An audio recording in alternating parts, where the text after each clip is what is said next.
What is up, Survival Cup fans? We are back with Survival Cup 3 on Twitch Rivals. Day 3 as well, which is way easier for me to say than Day 1 and Survival Cup 3. Either way, you know what it is. We're almost halfway through what is going to be one of the biggest moments on Twitch for the year. I guarantee it. Someone will win $100,000 by the end of this. And like my man Golden Boy said, this is not your everyday competition. This is a story. This is an experience. And by the end of these 6 days, you will feel like you have gone through something with all of us involved. Welcome back. It's so great to see you. My name is Rain Day, and I will be your host alongside some premier, top tier, cream of the crop talent who know everything they need to know about Minecraft to get you through it this week. Of course, I'm talking about JoJo Solos and Tokata. JoJo, it is day 3, and the action is only heating up from here.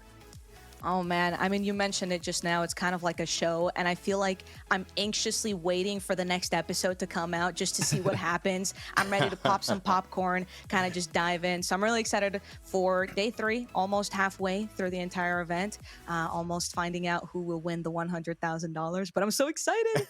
I'm on the same boat. Look, the good news is, JoJo, we don't have to wait a week for every episode. It's daily episodes for this Survival Cup 3, and we are just about to begin episode number 3. Yeah, I mean, I got a shout out right there. I mean, streaming services, stop putting 2 episodes out and then making me wait a week for episode 3. What are we doing here? You know, this is the binge era. Let's just stay with it, okay? And of course, if you want to binge more Survival Cup, we've had these two days beforehand where you can check up on the broadcast and see what's occurred. But if you're just joining us, because day 3, it's a magical day. It's Thursday, getting closer to the weekend. Let's walk you through how this tournament works. It is unlike most competitions, as instead of 60 players or 140 players or 180, we've got 200 players in the mix that all started, all streaming from Europe, Latin America, and North America, competing for the spot of 1 at the very end of it. And we have gone through 2 days, JoJo, and we've eliminated 60 so far, so 140 are left to compete. That's right. As you mentioned, it is indeed a 6-day event. We are going to see 2 games per day. And of course, as you mentioned, players do progressively get eliminated. And once you're out, by the way. So by day 6, we are going to have a final 1v1 for that first place, which of course is the $100,000 for the crowned winner, the last player standing. But speaking of which, who do we even still have in the competition? Because you've just mentioned it. We've shaved off 60 players already, right? We need one of these people to win, right? So Tokata, who is calling your name right now? Look, just on the first page, Shadone is still up and going, got 2nd place in the previous Survival Cup. We have Barker Gamer, Luzu, some big Spanish-speaking names, alongside a lot of the big English speakers of well competing here. I mean, I think we even have Ollie Gamers who took home the first Survival Cup, so a lot of exciting names are still up. Rain, who's speaking to you? To me, I've loved the stories we've built. Everyone we've been able to talk to on the interview has actually found a way to stay alive. I believe Tubbo is still alive, but of course CPK and speaking with Sylvie, they're both in the mix. And so those 2 storylines of how they've approached the game, they've been a little bit different. So I'm really excited to see if they can continue building on that, because as we get into day 4 and 5, I'm sure they'll start looking at what kind of story would it be to have followed that arc all the way from top to bottom. But we've still got some great names as well here that contribute to Twitch in a variety of ways, not just Minecraft, like Tina Kitten, who's got some great moments. I don't know if it was her, but was she the one who was kind of sticking her head into the monitor yesterday, so focused and trying to basically hit that? Who was that? That was Choco, right? Oh, yeah, that was Choco Bars. Bars. So Choco Bars, you know, I mean, so many different little moments. Choco Bars, perfect example. She's already in this next to Purpled as well, and even Mizkif, Tokata. So all these names, all these little moments, and everyone's got a chance. But you also see those names that are crossed out, right? You can see how many players have been eliminated already. We're getting closer and closer to the halfway point of this 3rd Survival Cup. 6 total days. It's getting quite intense. I'm honestly really sad that you had to mention the crossed out names because as most people who have been watching, I was very torn to see Fairly Gab get eliminated. But as you mentioned it's the name of the game. You got to survive, right? It's in the name. So I'm really sad about it. But it is important to point out, and you know, 07's for the fallen soldiers. But yeah, I'm just excited to see who makes it through day 3. Sure. I mean, and just behind the scenes chat, you know, JoJo wouldn't show up for work today because Gab wasn't in. We had to convince her and send her donuts from Dunkin' just to jump on broadcast. So we're really glad that she made it as well. But one of the things I love is talking to these players because we get to see them put our narrative spin on it. JoJo Takada kind of calling the action, me with my analysis, but it's rarely the same as what the players are actually going through, which is why this is one of my favorite parts of the day. We've got an interview with one of our players who will be competing here. It's Purple, who is joining us for the first time on broadcast. Purple, what's going on, man? I'm good. How's it going over there? Oh, it's Doing wonderful. all right. Los Angeles. My 2 friends are in Austin, so we're hanging out, waking up early, ready to get this game started. I love talking to you guys, especially when we jump in, because there's, I'm sure, a bunch of things that we're missing on broadcast. So what's something that's interesting that's happened throughout these games that maybe has given you you know, some awareness that maybe people on broadcast or people watching from afar might not notice is a dynamic going on that you've been having to manage to stay alive so far? I mean, from my experience in pretty much every game, I never feel fully safe, pretty much no matter what, because there's always an aspect of, you know, say in prop hunt yesterday, there's always an aspect of what if with 5 seconds left, a hunter turns the corner and kills me? What if I'm carrying the coin up from the diving game and then it gets stolen right there? You're never safe until you see the green border around you. My chat can vouch, it's been super tense, especially at the end of these games, but so far so good. It's only gonna get harder from here. And I'm never gonna celebrate until maybe I win. So I'm never content. There you go. Okay. Wise. Yeah, so speaking of which, do you think that you are going to keep your alliances all the way through, or do you think it's about time to start cutting off some people? Jojo, I'm gonna be so honest. I need every alliance I can get right now. I think there's a lot of people out to get me. So I'm taking everything I can get. Every single day I'm walking up to people, I'm like, hola, ¿qué tal? You know, like I'm just seeing what's going on. I love that you're more than learning anything, some Spanish. It's I trying love to keep that. the enemies away from me. Yeah. Okay, keep the enemies away from you. Are there any specific players that you think might have a target on your head right now, or not any yet? Yeah, but you know, just in case, I'm not naming any names. I have theories. Okay. But, you know, maybe not. You know, because I don't want to instigate. I don't want to show any tension. I want to be friendly with everyone. You know, if we had it my way, we're all winning 100K. So, I don't want to make any enemies. The $2 million, or what is that? $200 million or something like that. No, $2 million. It was Survival Cup 4. Okay, maybe think about it, Twitch. Not that you're not being generous enough here. So Purple, we always have a little bit of fun with our guests who join us. We do a little segment called Myth or Meta. So let's do it. It's time for a segment presented by Mythwalker, the mobile geolocation fantasy RPG that uses real locations to tell the stories of Earth's myths and legends. It's Myth or Meta, where we present a streamer with a popular myth about streaming or gaming, and they get to tell us if it's myth or if it's meta. And chat, you get a chance to weigh in too by voting in the poll in the extension now. All right, Purple, you ready for the question? I'm always ready. Always ready. That's how you got to be in Survival Cup 3, baby. Okay, here it is. Today's topic is streamers should regularly update their setup to improve stream quality. Now, is that myth as in false, or is that meta as in true? What do you think? Honestly, from my experience, I think once you have your setup, like your look, I think it's good to keep it. Like, of course, you don't want to have a bad camera, bad mic, but once you like find your path and that's where you grow and that's where you have, I think there's a sense of familiarity that people like to return to.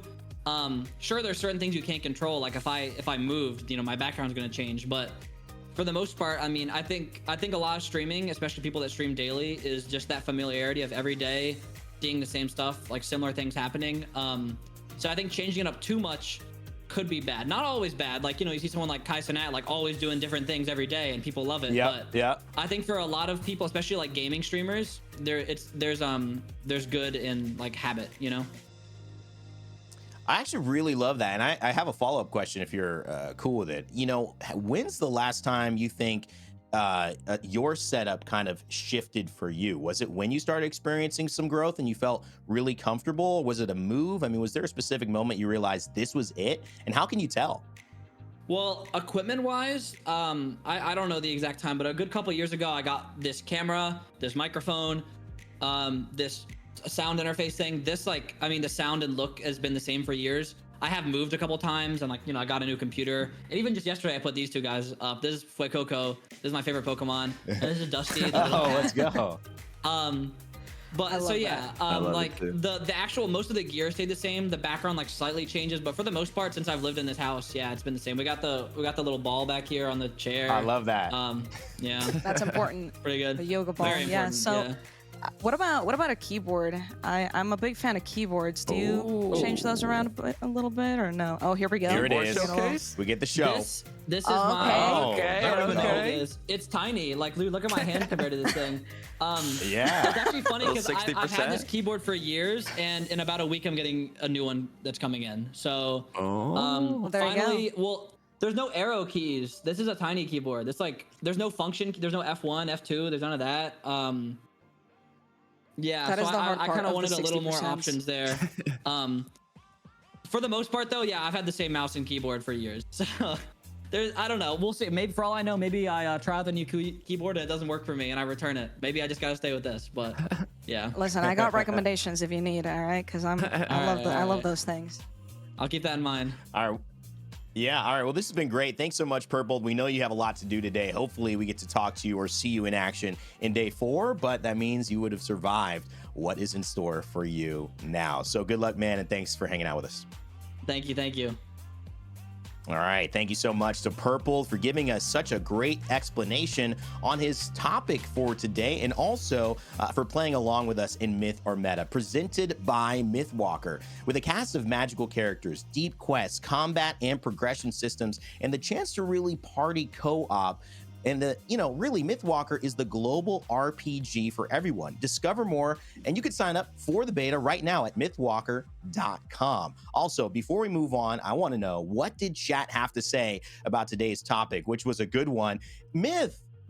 Okay, so streamers should regularly update their setup to improve stream quality. Most of you think that, you know what, that's probably not necessary. Stream quality could be interpreted in different ways. I love, though, that it was split, that we had that conversation. So thank you guys so much for participating in Mythwalker, and we'll get back into the show. So Kata, that was a great conversation too, and it feels like these are just getting more and more layered and giving us a little bit of time too to see the personalities of our competitors shine. Oh yeah, you always love talking to the players, seeing their perspective. And in terms of Mythwalker, I mean, that was the closest poll we've had yet in terms of, was it a myth, was it meta? So I also agree, I'm on the same boat. I mean, setups are nice to have, but I feel like that core community that you build and kind of the relationship between your community is more important than, you know, how good your camera quality is, how good your microphone is. But that's my opinion. Yeah, I mean, don't get Yeah, me no. wrong. We like a good camera quality, right, JoJo? It's not a bad thing, but maybe not necessary. It helps to have, more pixels when you're looking at a streamer, but I've definitely seen a lot of, streamers just blow up and their cameras are just little, $90 webcams, which $90 is still a lot, but it's still not $1,000 camera. Yeah. So, Yeah. but yeah, no, I actually really like that Purple mentioned the familiarity, Yes. big word, sorry. And of like the community and being able to, sort of get to know their streamer and get involved like that. I actually didn't think of it that way. I was just like, I don't know. I guess I would update stuff if I wanted to. Yeah. So I like that other layer of an answer. Yeah, it's something you kind of feel too, but when you put words on it, it becomes something that is tangible into the world. We all know that we like turning on a familiar space for these streamers, but why is it? Is it because, of what they do, how they sound, or is it a combination of how they sound and where they are, how their screen looks? One of my favorite streamers, I'll shout out Lyric. I love watching it. He never shows his cam at all. And so that's like a totally different vibe when you come in versus someone who's got an amazing room, amazing setup, cool lights and things like that. So whatever you're going for seems to clearly be something that can help not only identify your community and the experience that they're going to have, but also make people feel at home when they want to watch something. So love hearing from that. And I love seeing Purple's action. You know, to kind of also, Purple's been around. He's been in the mix. And one thing I noticed from that earlier part of the interview is we may not feel the tension in each moment on broadcast for each of the individual players. Sometimes they feel confident, they look confident, but he kind of gave it to us real. I'm scared every single moment that I'm out here. I think I could die at any point in time. There's no days off.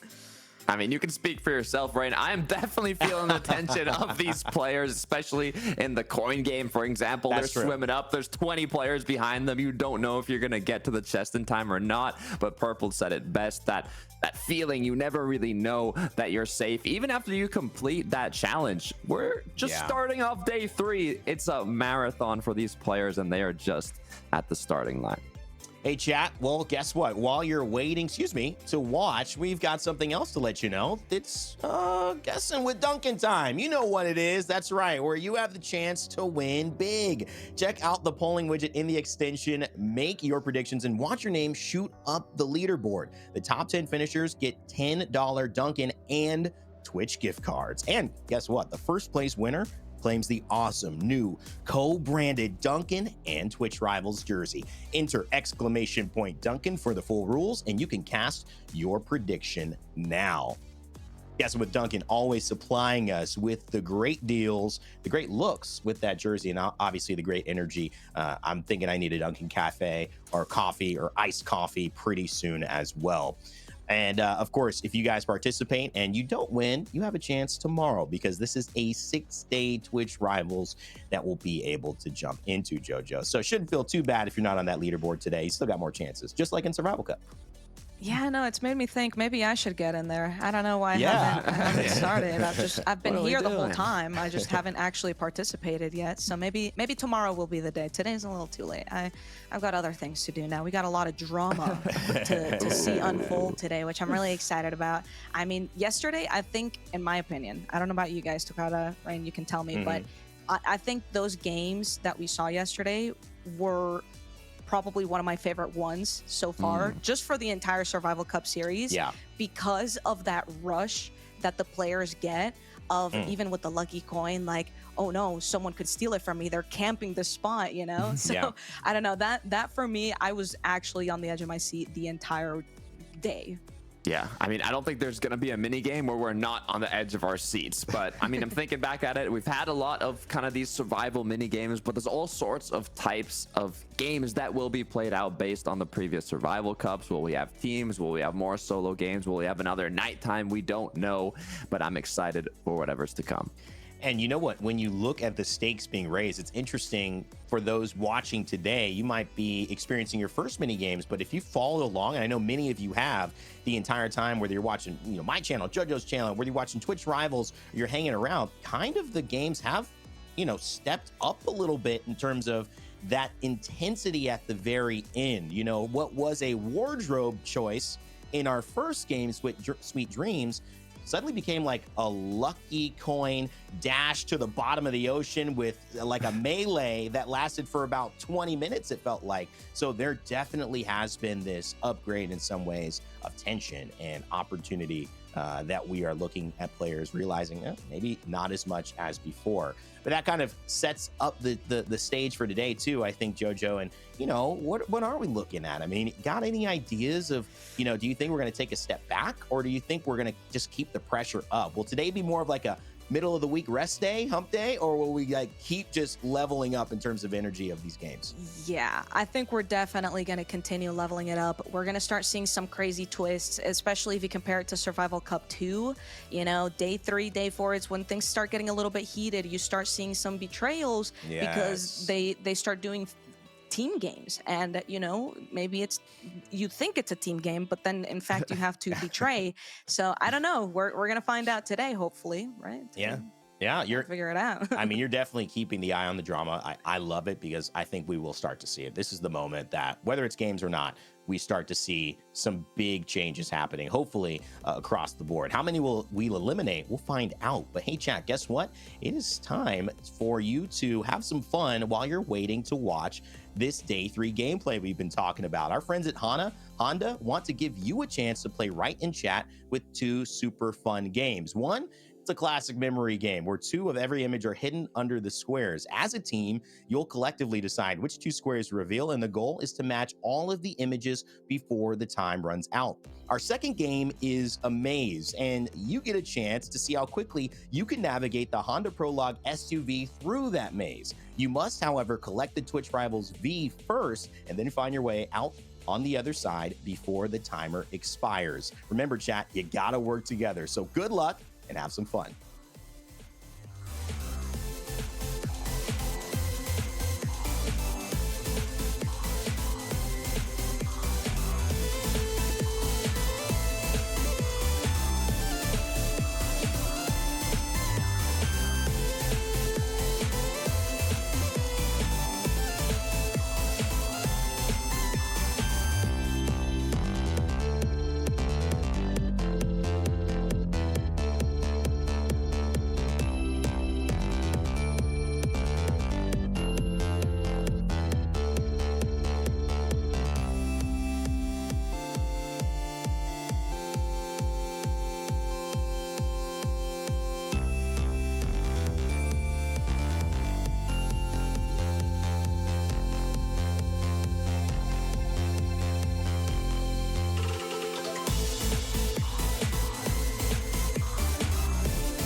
Our friends at Honda are here to empower you, chat. Honda's bringing you closer to the show than ever before with Charged Up Chat feature. The best creative commentary from chat and social media will be featured on the show. So join the conversation in chat, send us your best memes, or fire one-liners on social media. Find us at TwitchRivals or use the hashtag Charged Up Chat, and you might see your comments featured live on the show. Plus, Honda has made an awesome exclusive follower emote that you can use by following /TwitchRivals and typing TWR Honda to let it fly. Honda offers a full line of clean, safe, fun, and connected vehicles. They're all new, fully electric. 2024 Prologue SUV features a timeless exterior, tech-rich cabin, and generous passenger and cargo space. The Prologue is the perfect vehicle for weekend getaways and everyday drives. I just have to say, I know my compatriots are wondering. I said, oh my God. Well, I got a funny little anecdote. My wife is going to work today and she couldn't start her car. So we've actually been dealing with that a little bit before the broadcast. But speaking of Honda, I just mentioned it wasn't a Honda, okay? And we looked up the hood as AAA got here. And apparently squirrels had been stashing away little nuts. And it had also, there's a whole nut-like pile on her engine, which had basically gone into a couple of pipes or whatever and messed it up. So I have to thank squirrels kind of putting the stash away in the winter, for kind of disrupting my morning here. I just thought, I saw this photo and I was, you never would think, guys, you think it's a battery, but I'm sure Honda would not have had that issue.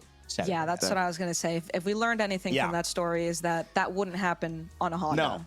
Not on a Honda. No. Yeah, squirrels stay far away from Honda because they know that tech-rich cabin, you cannot mess with it. So funny things all aside, and as we get going, hopefully you guys are having a great morning as well. In chat, did you get through the maze? Did you find a way to unlock those images? Well, all those things are a part of the experience today. And as we continue, it's time to start kind of breaking into what the experience will be for this afternoon, because guys, we had some great moments yesterday, but today we're really looking at who can kind of separate themselves from the pack. We're getting closer and closer to getting down to 100, Jojo. And will it happen today? Will we have one more day before we do that? I think that's the question on most people's minds. How many people are going to get eliminated today? Yeah, I mean, listen, for me, I would love to see 40 players get eliminated in one day, just for the drama. But logically, when I do the math in my head, I wonder maybe not 40 eliminations in one day, but you never know. I mean, each one of these games. Yesterday, we saw a game that 20 people got eliminated on, right? Or was it 21? It was a crazy number. That was the most eliminations we saw in one game. So I don't know. What are you guessing, Takada? I'm thinking about it. I mean, it is day 3. We're almost at the halfway point, so it wouldn't be completely wrong to assume that after this day concludes, we have 100 players, having started with 200. Half of that halfway through. It would kind of make sense, but I don't know. That might be a theory. Yeah, it definitely seems that there could be more gotten rid of today, but that depends on what type of games that we're actually playing. And it's good for those who have just joined us or people kind of walking through that idea. I think the biggest thing jumping into Survival Cup for the players and viewers is what games will we play? And of course, as you're kind of thinking through the night, well, we played Sweet Dreams in day 1. We had a big nighttime as well. Day 2 featured Lucky Coin. And then we had kind of that toy prop hunt that went down to the wire for a lot of players. Are we going to see similar types of games, or will they switch it up yet again? Because it's been individuals competing against one another this entire time. So Takada, I'm sure that is on everyone's mind as well, regardless of who is going to be eliminated. Well, we get kind of this stark contrast to the earlier games that we've been seeing. Yeah, I mean, it's hard to assume, right? You can see in previous Survival Cups how they have played out. You have a lot of those individual modes, but sometimes players are forced to team up with each other. And sometimes making that team can be, a positive thing where you actually work together, or sometimes making that team can be, picking the people that you're going to have to be competing against, and only one person from that team will make it. So it's always hard to make that decision when you're forced to make teams and pick your teammates if you want to pick your actual alliance and your friends, if you want to pick completely random people. It's a difficult call, to be honest. Yeah, you're mentioning this, it's hard to assume. It just reminded me of yesterday when, there was this voting phase before we were announced what the second game of yesterday would be. And Hannah just hit it right on the money, saying, guys, I think this is going to be some sort of prop hunt thing. And it ended up being exactly that. It was a hide and seek minigame. So honestly, we should be asking these questions to Hannah to see what she thinks. Yeah, I know.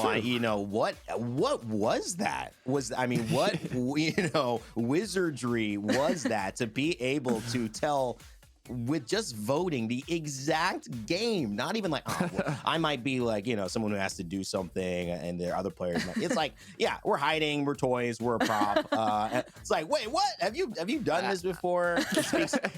It speaks Are you to a guard? Yeah. Are you wait a second. Yeah, there's the storyline that we're looking for. It's like, is she a guard and then switching out and back in to play? But you know, who knows? I mean, Survival Cup 3, they could throw anything at us. That's true. You never really know. Imagine if we had these kind of like hidden guards and it's part of the game mode and the guards are playing their own mini games as the participants are playing their own mini games. I'm making too many theories. I did it yesterday. I'm doing it again today. But there are those kind of repeat games that I do enjoy. For example, Lights Out. We've seen it happen time and again in the Survival Cup. And I'm wondering if it ends up happening again. We had it one time already in the first day. Will these players play peacefully? Will they play more aggressive? What's going to be kind of the game plan going forwards? Because last time it was quite peaceful. I was talking to Jojo. I remember I said, you know, what's a guess of how long it's going to take for the first elimination when the lights go out? And Jojo was like, yeah, probably a few minutes. And I mean, you were right. I think it took quite a while before the first player ended up getting eliminated. So if that happens again, I don't know if there's going to be more aggression, same amount of peacefulness. It's kind of hard to think about. Yeah, and I'd like to follow up on that. I think now that it's day 3, which is by the end of today, we would have officially been in the halfway point.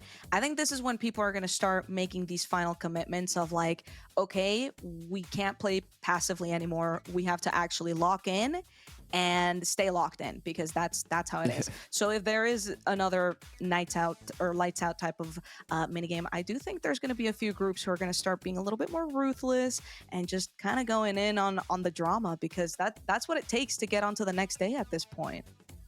And I can't imagine Fit MC's reaction applying to anybody who goes out now if there is something like that, because that was the beginning of kind of the journey, right? And you know what? You start a journey, it ends pretty quickly, and you go, okay, well, I've always got a chance to restart. I didn't really do much. You know, it's kind of like trying to climb Everest. You start at base camp, and then, you know, you get up like, what, 500 feet, and you go, you know what, this is not for me, really. I think I'm just a little too cold. I didn't train just enough. And you go back down. I mean, no real time, no effort lost, right? You could just, start again. But if you get halfway up and then you got to go back down, you're like, wow. Oof. So, Kata, that's a different mental toll than, getting eliminated day 1.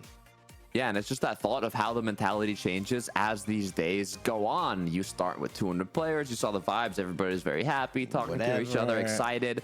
Game 1 starts, instant change in emotions. Everybody's locked in, but there's still a lot of players. Now we're down to 140, still more than half the participants. But as the day goes on, 100 players, 80 players, 60 players, that also brings the realization to these participants that, hey, I have a pretty good chance to take home that winning prize, especially when there's maybe even less than 20, 30 players. And that's when you kind of start getting a bit more nervous. Maybe you realize you're that much closer to that prize, and the emotions and decision making from these players changes significantly. Yeah, once the remaining players goes from a 3-digit number to a 2-digit number, I feel like the vibes are completely different. Even yesterday, how I mentioned that the games yesterday were a little bit more tense, you could see it in the streamers' faces. We saw Choco Bars fully doing the gamer lean, Gamer lean. Leaning into Head the in computer, there. because it's stressful, it's scary. We saw a lot of streamers just completely silent. They weren't even talking to their chat,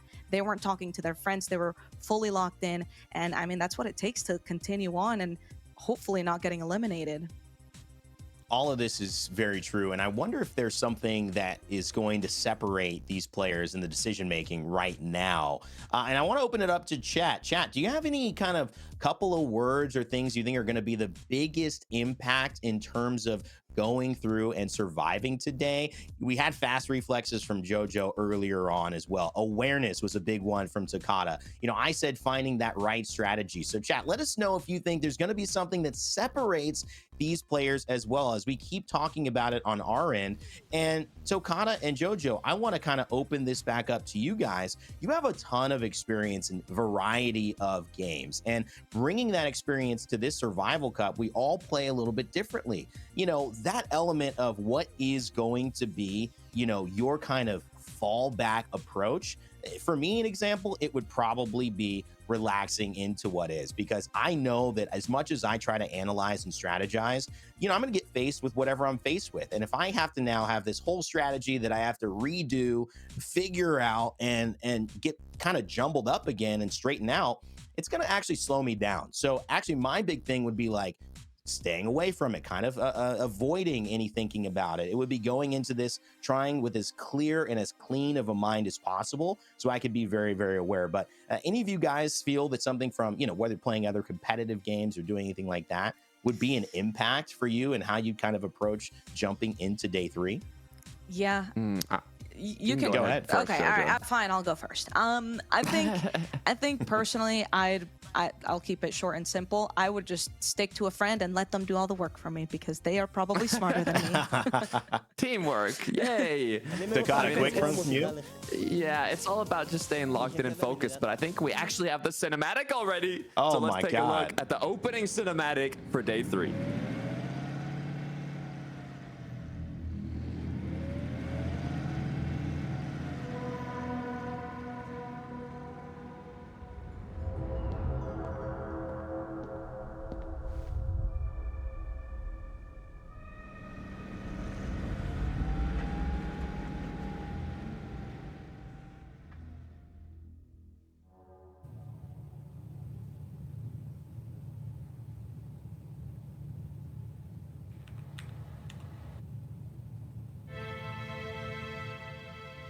All right. Well, day 3 is here, Jojo, and it is time for the players to start their day. That's right. You can see some of them have finally woken up. They're looking around and realizing, Good morning. uh-oh, there's a lot less players than I remember. It's so funny when we get closer and closer to those double, even single-digit numbers, and when there's like 6 people, you wake up in this giant room, and there's just a few people around you. Yeah, And that clarity hits. It's like, wow, I've made it this far. Yeah, it's scary. It's really scary. I think it's interesting, you know, this free time that the players get to sort of walk around and talk to one another, because you can see the difference in strategies, and of course the lack of strategies as well. People just kind of here for vibes, but some people are just chilling. Other people are, you know, trying to communicate with others. And then there's the players who look at the wall and try to sort of decipher what the next minigame may be. As you can see, we're actually we're watching someone who's actually taking a look at it right now, at the 2 next minigames that we're going to be seeing. But of course, there's no explanation just yet. So all we can do at this point is sort of make assumptions and kind of guess of what we're going to be seeing in a few minutes here. And I don't know, Yeah. what are you sort of speculating at this point? So we do have those 2 icons, as you mentioned, and looking at them, one of them is a book with letters. In previous survival cups, we've had sort of kind of spelling type mini games, but as we've seen throughout the previous 2 days, these games tend to have kind of special additions and changes to them to make it different than the previous ones. I mean, speak about Hannah too. We were talking about it earlier. She completely guessed one of the mini games yesterday before it actually begun. So this is going to be a perfect perspective as she idealizes what it could potentially be moving forwards. And the other mini game that we saw looked sort of kind of like I saw blocks, some of them tilted. Yeah, sort of like a Jenga type, you know, look. But I'm not sure. I mean, how do you even build that into Minecraft? It's one of those things where, I mean, Hannah here is beginning to speculate, so maybe we should listen in on what she's thinking. And then this is trivia or spelling. Okay, trivia. I don't know.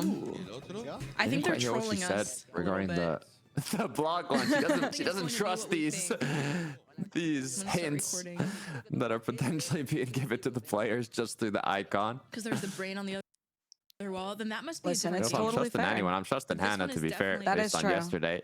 I would put my life on Hannah's hands. Not kidding. Susie is excited that you were on her side in the coin thing. Oh, I felt so bad See, when she died. speaking I was about- rooting for her. Aw, you love to see Aw. sort of So the, bad. you know, alliances that build and just sort of friendships, like- just I in was general, trying whether to it's, you protect know, her just too for and, like, Survival block Cup or any outside of hits, it. You but can I don't see, think it was you know, people possible. are happy that they were able to help each other, whether they meant to or not, or, Things outside you of know, that, it's they're just one of the letters. beautiful things that really comes out of Survival Cup. Of course, Race. you know. Oh, aside from the final person getting that $100,000, that's probably the most beautiful thing to happen. My mind. Oh yeah. Take a look here at Tobo. We interviewed him previously, and he was kind of with the mentality of, you know what, kind of Rain's mentality, just like stay focused, go into the game, and you know, whatever happens happens. If I have to make teammates, I'll make them. If not, it's okay. Just kind of do what I can to survive. And oh, looks like we might have a train, a snake per se, beginning here. Hola Tanisen, ¿cómo estamos, guapo? ¿Qué pasa? Buenas tardes. Another circle, saying hi people to sort each of, other. yeah, just sort of catching up. Hey, it's been a full day and we're still here. That's great. Yeah, can still do it now with 140 players, but as time goes on, that circle might get smaller and smaller. You can see kind of the little huddled groups. Could be alliances or could just be people saying hi. Trying to try and distinguish that. It normally gets more prominent when the lights go out. You kind of see who trusts each other That's instead right. of just is available to have a conversation with the other players. So if That's that is to right. happen, kind of see where their faith lies. Purple just spoke with him earlier. The confidence is still there. He's so locked in. If I know anything about Purple, is that he is very, very good under pressure. I have had both the honor and also, unfortunately, been in events with him. And I say unfortunately because he is very, very Unfortunately. good at the game.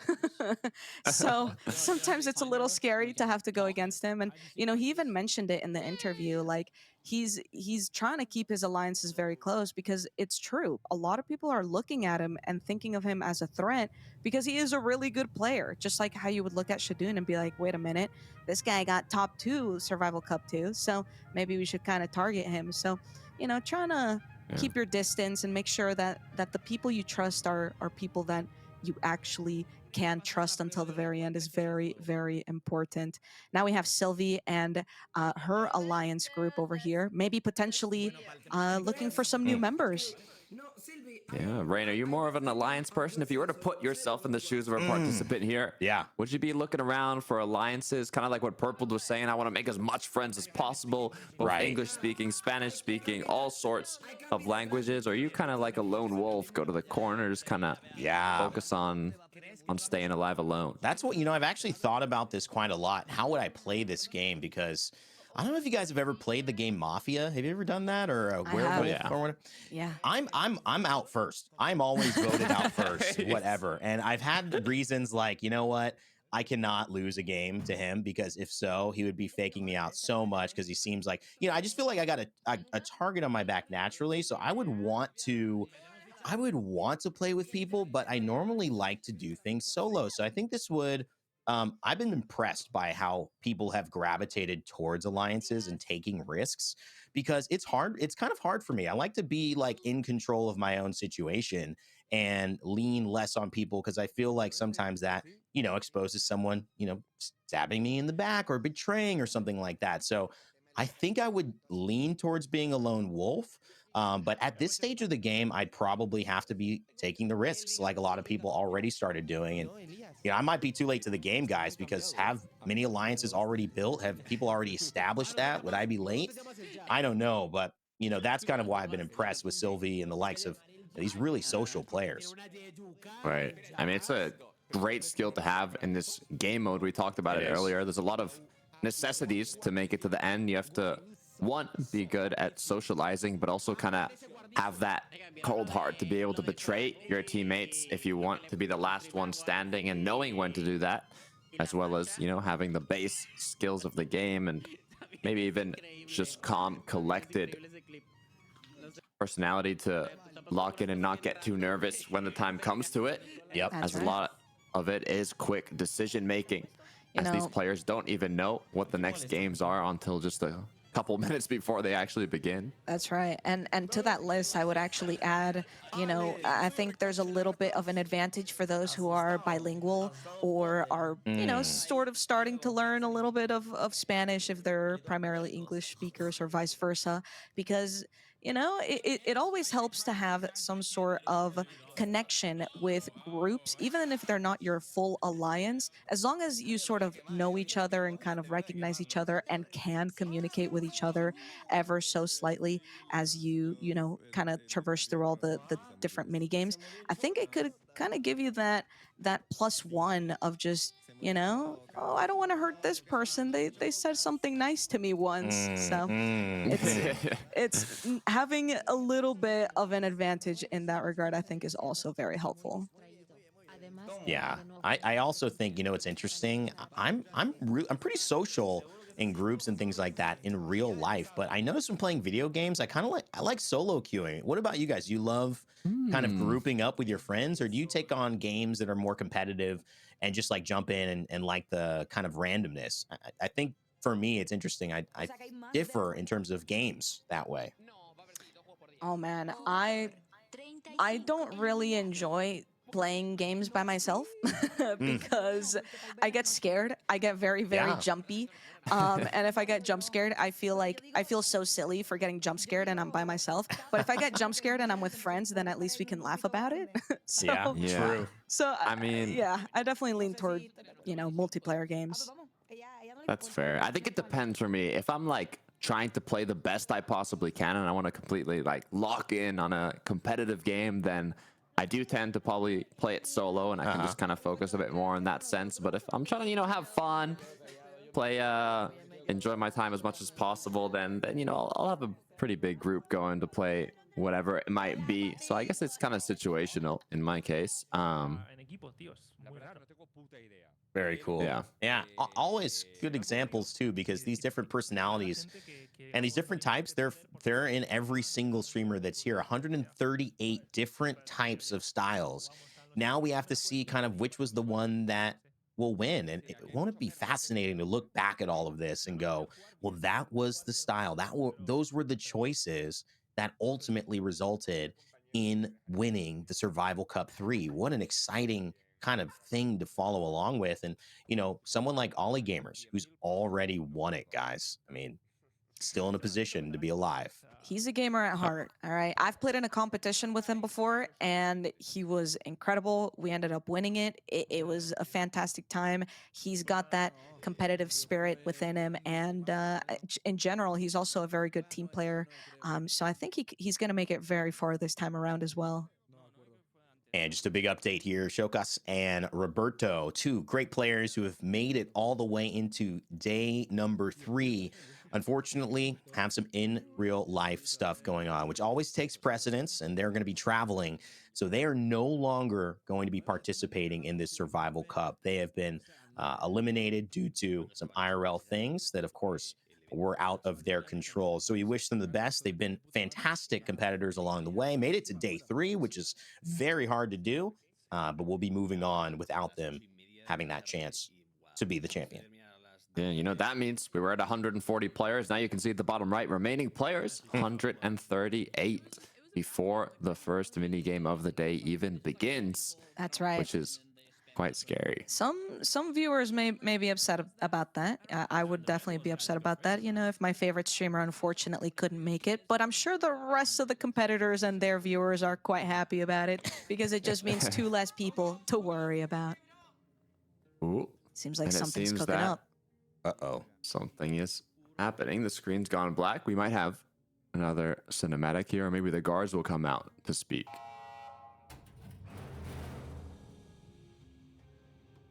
And what will the guards Attention. bring? Lunchtime is about to begin. All players Ooh, form a okay. line. Gotta keep the nutrition going. Stay hydrated. Now this brings me a little bit of unease because the bottles are back. Oh. That's Yeah. it's a little stressful. I mean, hydration is one part of it, but we've seen It is what important. these players do with the bottles. It's not just for drinking water. If the bottle, let's say, perhaps accidentally falls on the ground and breaks in half and turns into a weapon. That all happens very accidentally. Please line up quite and often. remove your tray. With a lot of players. But I believe they got a tray too. Oh my gosh, someone's Hopefully getting for carried. They're trying sneaking XOF. away. Tried escaping. What if they'll get punished for this? Looks like they're okay though. Certainly does for now. They're still getting carried. It looks so funny. What are these players thinking? Oh, the guard picking up. Oh, they broke a block.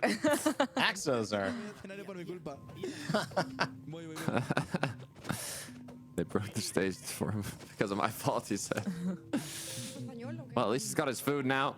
Got his drink. I wonder if any of the players have the same thought you did, Jojo. That, you know, they have a bottle now. I believe Dennis here is, you know, thinking, can I break this bottle? Is it an option? And look at that. There it is. They thought He it has done through. exactly that. They made the decision. Oh boy. Uh-oh. What could this mean? I mean, it's lunchtime. I mean, does this mean that it might get dark soon? I mean, it's certainly got a few hours. I mean, you know, there's no way. Yeah, lunch is. There's no way. If anything, Lunch, maybe I mean. dinner time, but lunchtime, that's still. Yeah. Yeah. The sun's at the very top of the. Well, I guess they don't see the sun, so, you know, lights could mean, turn off whenever. What are they eating? It looks like steak maybe with some fries. Yum. Something like that. I could eat that right I now. think it's kind of a dinner meal, to be Yeah. fair. So maybe closer to nighttime, where these players can, you know, take a nap, rest, or potentially make use of their broken bottle. Oh man, I would not be showing it off like how all these players are. I feel like it just looks a little threatening. Yeah. I know. I'm not doing it again though. I'm not doing it again. Yeah, I don't want to do that again. It was Gonna really listen and see if scary. they're I suspicious. heard people dying around me too. It was Oh the no. longest As you can night see, of my life. the The Kavaris longest has night of my life. an idea that it might be nighttime soon due to these bottles. The longest night of think, my you know, life. What should be the strategy this time around? I don't think Choco Bars will necessarily look around aggressively to find people. So maybe they'll kind of have an alliance going on this side. I think it's funny you can see that everyone's plates are still full and then Bad Boy Halo's plate is just completely empty. At least someone's enjoying their food. That's true. They only have one way in. Boy Halo gonna kill first tonight. What? Oh, There it is. calling We have people some out. theories being thrown out. Uh-oh. Bad Boy Halo is not trusted by some of the players here. Who do you think, if the lights were to go out, would be the players that might potentially play a bit more aggressive and look for a couple of eliminations? I think based off some of the clips that we saw yesterday, I think Goldie Fight is someone who was going a little bit crazy Yeah. and kind of initiated a lot of fights on the first lights out. So I think we might be seeing Goldie maybe do it again. Okay. Yeah, I'm on that boat. What about you, Rain? You have any theories, any ideas? I don't know. I mean, if I was, the names that pop into mind are names like Shadoon or Ollie Gamers, and I feel like they've got a very interesting and dangerous kind of position in the nighttime because obviously previous winners, close to winners. I mean, these are the people you would kind of want out. They've made it to day 2, and so they not only into day 3, and they not only have the advantage of knowing what it takes to get to the end, you know, but I feel like people would want to call them out. So I feel like this is a Shadoon looking really relaxed, but man, I feel like there might be some stress here, hoping nobody calls him out like they just called Bad Boy Halo out. Makes him a target. There's so many players though on this side that I don't know what would happen. I know Spreen, the last time the lights went out, was kind of taking some shots at players, like hitting them once, but not fully aggressing towards them, just trying to poking at them to see if it would cause them to maybe fight themselves or something, but he didn't want to risk it. Which isn't too bad of a strategy, to be fair, if you're successful in it, to kind of make some other alliance groups start fighting against each other. That's right. This observer cam is a little scary. Why are we just staring at the guards? Oh, I feel like something's about to happen. Uh-oh. Getting a little bit of Agent. dramatic Speak to us zoom. here. I feel like all bottles have officially been grabbed. Maybe one person might be missing a bottle, but that's... As he comes, I I'm mean, late. Listen, it's your fault for being late. They warn you. You can already see some different groups sort of forming in different corners of the dorm here. These groups are pretty big. There's a few, I guess, individual people, or I guess smaller groups on the ground floor, but most of the large groups are sort of high up. Right. I see about 3 solid group. Well, maybe like 4 groups here. They're all in the top bunk beds, like you were mentioning, and they kind of just bouncing around. So we'll see if that continues, or if they start kind of splitting out when it's time to go to bed. Seems like the guards are making a move here.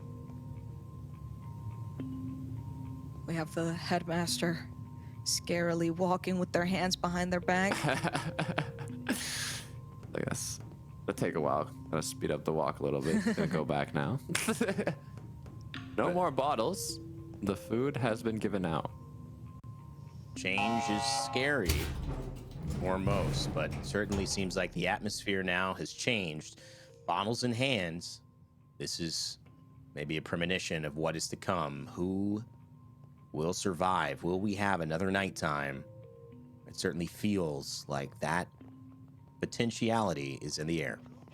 With the little tune, the little music in the background, it definitely feels like something scary is about to happen. Something that has yet to be introduced to any of us or the players. But I'm sure we will find out in just a moment here as we sort of see all the different groups of people that have been made. We have a giant group on the ground floor here, which is pretty interesting. I think it's not a bad idea to sort of stay low, because I have noticed that you can take a lot of fall damage. So maybe avoiding fall damage is crucial, especially if you feel like you're about to be in danger. Right. What's interesting too, I kind of like the strategy of, you said avoiding fall damage, but you don't necessarily have to be above them, but maybe just playing close to a group, being around one, just to make sure, you know, when the chaos unfolds, if it does within that group, you're not in the mix of it, but also if you were to get attacked, you could just jump into the bunch of people and then they wouldn't really be able to attack you, as then everybody would start attacking each other. That's true. Which is a possibility as well, but at that point, it's an all-out brawl for survival. You never really know what can end up happening. Oh, that's right. Levi seems to have found his kind of hiding Oh corner my under the bunk gosh. beds. What is that That is mask? terrifying. Oh my gosh. That is not something I wanted to see today. There was an announcement from the guards telling all the players to go to their assigned bunk beds or assigned areas. But I don't know if we're getting a lot of movement.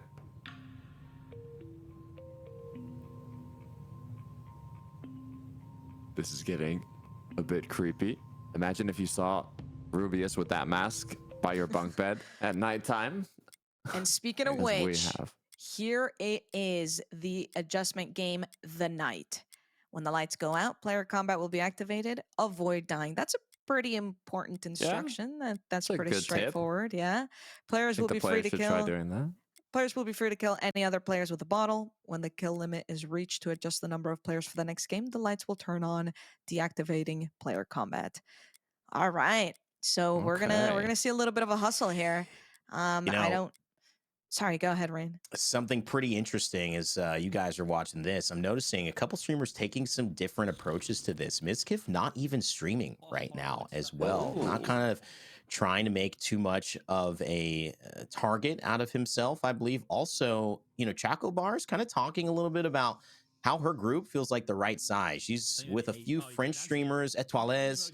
I saw, I think it's A. Pierre, but some of them, and she's in a group that she feels like surely won't be the first group to actually make a move. She thinks maybe a bigger group might be the ones to go first. That totally makes sense. With only 50 seconds left to go, I mean, I'm sure everyone is starting to feel the tension. You see CPK, one of, I believe, our very first interview that we held, you know, kind of locking in, talking about his heart rate just for the very first game. I mean, we haven't even been told how many players are going to be eliminated here, right? It only says they're going until they reach their limit, but we haven't been told that limit just yet. So it could be 5, it could be 15, it could be 40. I doubt it, but it could be. 40 players would be insane during the nighttime. That's when one of those groups have to be careful. I mean, you mentioned that it rained. Chocobar is saying those big groups are a little too dangerous. That's what I was thinking as well, but during the first night, it didn't happen. So we'll have to see what happens now. That's right. The instructions are officially gone. And we are officially back in here waiting for the lights to actually go out. CPK sticking close to Coldified, which makes sense because he is pretty good at the game, but will he try to kill you? That's the issue, right? The problem. There's 2 minutes till the lights go out. The announcement has been made. Big group of people here on the end, and all it takes is one of them to even misclick. One misclick and the game's over. A mosh pit of people fighting. As a reminder, in the last nighttime too, the Minecraft skin that the player had was kind of hidden, so you weren't able to see who it actually was once the lights begun. So now it's kind of whether they speak back to you and you know their voice. That's right. Or maybe you just don't move from when the the lights go out. Either way, it's going to be difficult to know who's your friend and who's an enemy. That is absolutely right. You can see the timer on the very top of their screen. We've got 1 minute before the lights officially go out, so everyone has to sort of situate themselves in a location where they feel a little bit safer, be nearby their allies, but also, you know, kind of keep an eye out on who the enemies may be and what they're up to. Taking a look at Quackity here. He has this translation tool at the bottom right, as you can see, speaking in Spanish, what is being instantly translated to English. You love to see it. We are beginning in 30 seconds as it was just announced. Okay, it looks like there's a small group that's been formed here with Quackity. It's not as large as the one on the first floor, but they're not solos either. As we go back to Rubius, 10 seconds are left before the lights go out and the potential chaos unfolds. Same question, Jojo. How long is it going to take for the first elimination? I'm going to give it exactly 1 minute. No more, no less. Oh, it seems like everyone can see each other's names this time. Much more now. Yeah. Interesting. You can see their names and their skins. Oh, just kidding. Wait a second. Oh, my. Okay.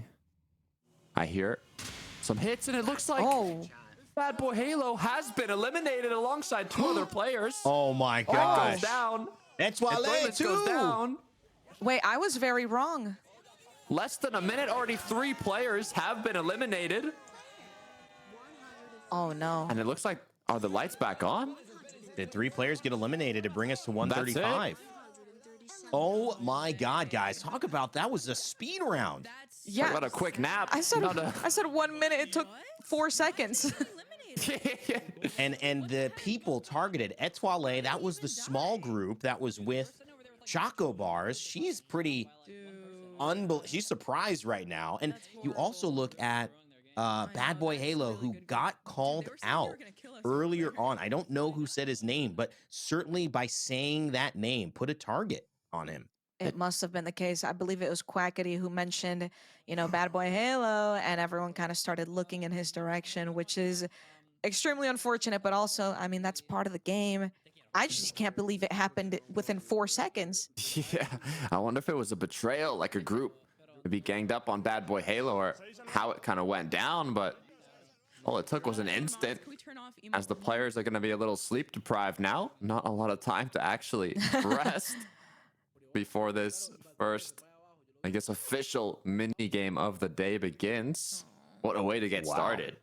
Wow, yeah, I mean, starting with some drama, starting with some bloodshed, unfortunately, but that's how it is. I mean, listen, they were told in the instructions to avoid dying, so it sounded like they didn't follow instructions. Yeah, did not follow instructions there. I mean, come on. Clearly, that's all it is. What do you mean? But very, very unfortunate for sure Is it noticeable? for Bad Boy Halo and at least Etoiles. I know there was one more who got taken out. Do you guys remember that name, or is that something we'll have to? Oh man, I kind of feel wonder like about it a went little by bit. too quick. I didn't even did. clock it in. I was in shock that it even happened. Dude, it was so funny. What a way to begin. You can see the Oh, names that there were was eliminated. But they were like happy. Also, Bad Boy Halo just mentioning that the thing he thinks ruined it is actually the fact that people saw where he was really early, and then it allowed people to plan to take him out. I don't know what to tell you. Like, I did That's Was true. he alone? I wonder. Was he Sure. They went to a dead end. just kind of sitting in his own side and he got rushed by a group of bandits? Yeah, the people that died. Yeah, that's what it comes down to, right? See, I personally would just hide in a group of people, even if I don't know them. I would just hide in the pile. Oh, you see, Yeah. the player's number just got updated as well on that leaderboard, and now it is showing the 135. Oof. It was interesting too. I don't know if you saw, but the pack that was with Rubius were kind of doing circles. They were planning to, I guess, just run around the corner of the main room here. It just didn't really last that long, so it didn't even make it halfway around, but that was an interesting strategy as well. I'm curious to how that might have played out if there was a bit more time. That's right. And right now I'm actually eyeballing Sylvie's chat. Seems like people are making guesses of what's about to come. And some people are saying that there's going to be 7 teams of 5. I don't know how they're making these sorts of assumptions. I mean, maybe they've been told somewhere that there's going to be a team game coming up, but whether they're right or wrong, I'm curious to see how, these players are going to either split up or, sort of make that decision of who to stick with. Because if you're in one of those groups that has, I don't know, I think we saw a group that had like 15 people in it, or maybe more or maybe less. How are you going to split that up? Yeah, I mean, it's a lot of assumptions. You see people saying could be 5, could be 15. It was an adjustment game, as it said during the instructions, and it went from 138 to 135, which is, interesting, especially seeing that we haven't had any team games yet. So it is safe to assume that is a possibility. But like That's I true. mentioned earlier, we say team as a word you can assume, like it's people you want to work with. But we've also had team games where you're the one competing against that group of people that you chose to kind of team up with, right? So you never really know if you want to team up with your alliance or complete, strangers. That's right. It sort of reminds me of Survival Cup 2. There was a game. I can't remember exactly what it was called. It might have just been called Balloons, but it had to deal with basically trivia, and you chose the people you went in there with, not realizing that if you answered a trivia question, you could be costing someone else the ability to continue living in that minigame, because maybe they're not great at trivia, right? You had to compete against those other people. So I don't know. If we got split up here, it very well could be a team game, but it also could just be a sort of rivalry that you build with your allies. Yeah, and who knows? Obviously, working together, working against one another in a team. Are you trying to find an advantage with people that you've committed to walking through this game with? All of those great questions to ask and considerations here. The name of the game is that you don't know, and you won't know until it is time to go. And that's where the suspense and the tension is. Guys, today starting off in a way that is way deadlier, way more serious. Yes, we've got the fun, but tension at an all-time high after starting off with the night in eliminations like that. Absolutely. Kind of. See, as everyone sort of filters into this very ominous room where there's not a lot going on, and yet there's a lot going on. Well, you see a big door, right, where these players are already kind of lining up in front of, or maybe trying to just get a bit of extra info on what that might be. We have the colored doors on the kind of corners, but we assume that those are for the guards. However, that big wooden door, you know, I don't think it's a little too big just to be for the guards, in my opinion. What could it mean, though? It might just be the door for the elevator, right? Taking them to the correct floor. That's fair. I think you're totally right, actually. Yeah, that has to be the elevator door. A little bit of classical music in the background playing as well, which I love that they implement that into this because it adds so much more to the drama. Just hearing the music, seeing some dramatic things happening. Yeah, it's like one of those, it's the opposite of one of those where the music video doesn't match the song, and it's like, you know, 1,000 Miles by Vanessa Carlton and a bunch of, you know, hip-hop kind of acting there. And so this is like where, yeah, maybe the moment doesn't match the song in terms of the classical music, light, inspiring, in a situation that is anything but. That's right. Seems like everyone was just told to wait in this lobby, as I believe they're preparing for the next game. Curious to see I'm right glad now. Rubius is not wearing the mask anymore, by the way. Yeah, it was only during the nighttime, which was scary, intimidating, I guess you could say, as the players are trying to once again blackmail the guards to get some extra info. Didn't work last time. I don't think it's going to work today. Rubius saying he's an admin. I can get this to work. As he's not getting a response yet. Oh. Oh. I heard no. I heard the guard say no. I guess he did get a response, just not what he wanted to hear. Well, he was quick to give up on that one.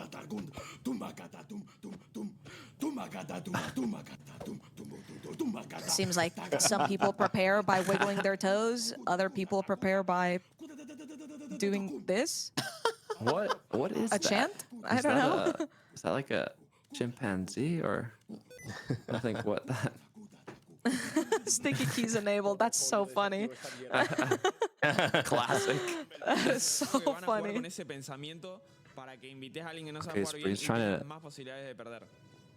Spring's trying to so what he just said actually was interesting. He said it is a team game. If it's a team game that you're going against each other, maybe some players will try and purposely pick other players who they think are worse than them, but then beat them in that, you know, team game. But if you have to work together, then you pick the worst players to work with. But it's, you never really know, right? So that's right. Kind of what he was discussing there. They were just told they have to be in groups of 5, and they have 5 minutes to make this decision. So, I mean, this is going to be stressful, right? Because if you have an alliance of 7 people, do you try to get 5 people of your alliance in one? Or do you try to maybe lower it a little bit in case it does happen to be something where you're sort of going up against your own teammates? That's right. I mean, the risk here is, you know, if it is a game that has teams obviously involved, but they're pit against another, and you have a full alliance team, I guess you could all be out. But if you split it up, there's more chances that, you know, only a couple of those teams will be eliminated versus all of them. So you kind of, I don't know, hedge the fact that your alliance might be able to return. Even if you lose 1 or 2 people, you might be able to return with at least 3 and keep that going. Right. That's right. But Purple had an idea here as well to do an English-speaking team, which that's not a bad idea either, especially if you have to work together. Right. For communication, that's solid. Yeah, we were talking about it earlier. Communication is important. And, you know, there's the lucky few who do happen to be bilingual or happen to know a little bit of Spanish or English, vice versa. But yeah, I mean, I guess if you stick to a fully English-speaking team, I guess there won't be any concerns with communication barriers there. So maybe that is the right strategy to do in this scenario. Maybe what you could even do is, like you said, Jojo, if you have like an alliance of even 6 people, let's say, you could just have 3 and 3, go with another 2 strangers, and then maybe 3 people would survive, and even if they ended up going against each other, and then that way, you know, you'd have a bit better totally odds. makes sense. But maybe only 1 will survive, and then 2 of your alliance members will have to go down. So it is just really difficult, and you never really know. There's no kind of right option until you get into the game mode. Yeah. Makes I it that love much the more Minecraft interesting. skin. Derek's Minecraft skin of just Steve drooling. Yes. Some people Sylvie. seem to be struggling a little bit to figure out their final group here. Yeah. Some people excited, others feeling maybe a little uneasy about it.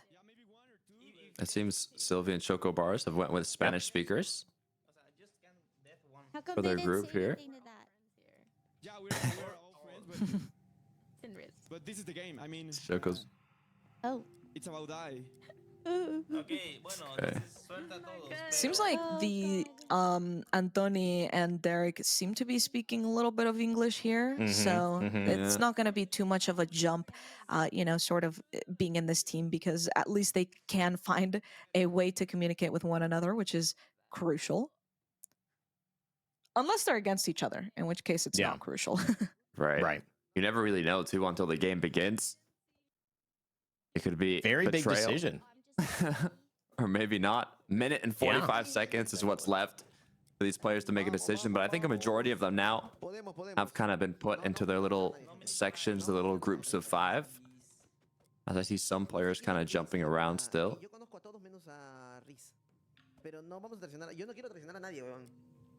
And Tony kind of saying he knows everybody in the group except for Riz. He's not as familiar with her.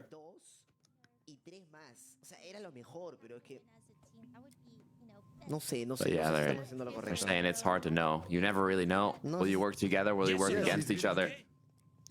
That's right, which is basically exactly what we've been saying this whole time. It's a bit of a, throwing it up in the air and seeing what happens. But at the same time, I would feel a little bit more secure if I had at least a couple allies in this team regardless.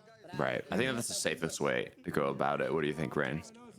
I think it's certainly important. And the more I look at what is the most important metric, I feel like it depends on the game. If the game is one where you're working together as 5, I think the English speakers or the Spanish speakers, they're going to have a significant advantage, because if you really need to communicate, but you're struggling in terms of doing it on time, or you're making mistakes because you didn't understand something, in a game with 5 players on the same team, that'll be tough. But if you're against each other, that advantage might also be nullified. It might be moot, because you might be able to go with the other English speaker, for example, Choco Bars and Sylvie, while maybe the other 3 or 2 and 1 are speaking Spanish to each other. So it's not necessarily an advantage.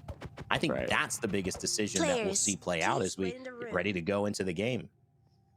Seems that I was going to say the players are going to head to the elevator, but if I read that correctly, I think they're going to wait in the room, no? They got to wait. I guess they have to be assigned into their teams now. It seems like there's a few stragglers still kind of, not really particularly in a circle just yet. So maybe they're still trying to figure that out, and I guess forcibly putting some of the individuals who haven't found a team just yet into a team. Yeah. But what if you don't like your team and you're trying to join another team, but you keep making it 6 instead of 5? I mean, who goes at that point? Is it random? Is it? Listen, it sounds like if you're trying to go into a team of 5 already, it sounds like you're the problem. Yeah, well, you're definitely the problem. You got no choice at this point. What if would you fight for it? Yeah, I guess that's a good point. Do you line up?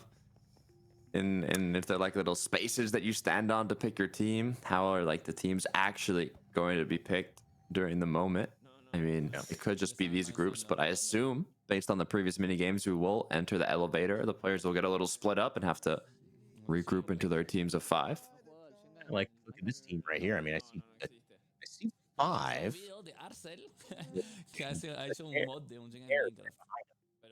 To a pair, and then a pair to his right. You think they're trying to get in on this team? Or are they trying to get in? Yeah, I mean, what's... ¿Estás solo, Luzu? Porque no da par los grupos, son 27 At their 5 in the corner? Yo estoy con -13, Thorman. Lou's just talking about his team. He's not actually with Out on Play and Axelthid in this group here, but they're just chatting it out. He's telling them got it. what part of group he's in. Sorry. I think we do have weak mics. As they give their opinions. Me? Can I get an amen, brothers? To vote. Looking like a good team leader here, getting the vibes up Dude, I'm just, for his I'm squad. so tired, man. His These team of streams are 5. so long. I'm tired. I don't even know These what to streams have not been that long, I feel like. Not been that long. Yanking each other's chains, you know, little silly banter. You love to see it right before a game, right? You don't want it to be too much strategizing and too much, you know, sort of intensity. It's kind of nice to get a little bit of a relaxation time and just kind of have some laughs with some friends. What?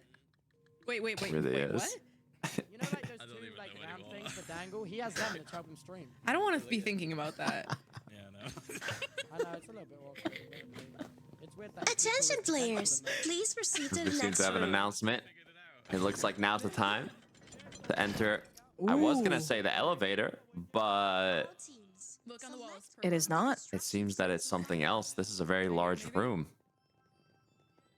Oh, this is definitely going to be the next game. There Okay. seem to be stations here for each team. I see blocks on top of these machines. I see a wall with... What's on the wall? It's like... It's like a measuring numbers. tape, Okay. almost like when you're growing up and you kind of put a little line on the wall, how Yeah. tall you are as you're going. Seems like a little height scale. Okay, and I guess in each group here that's color-coded and letter-coded, we will need 5 players to line up at. There Okay. seems to be a bell at the top as well. Yes, I see that now, actually. Every single station has a bell, which is at about number 20. Is that 23? 21? 21, yeah. Okay. You can see some of the players getting a bit closer now.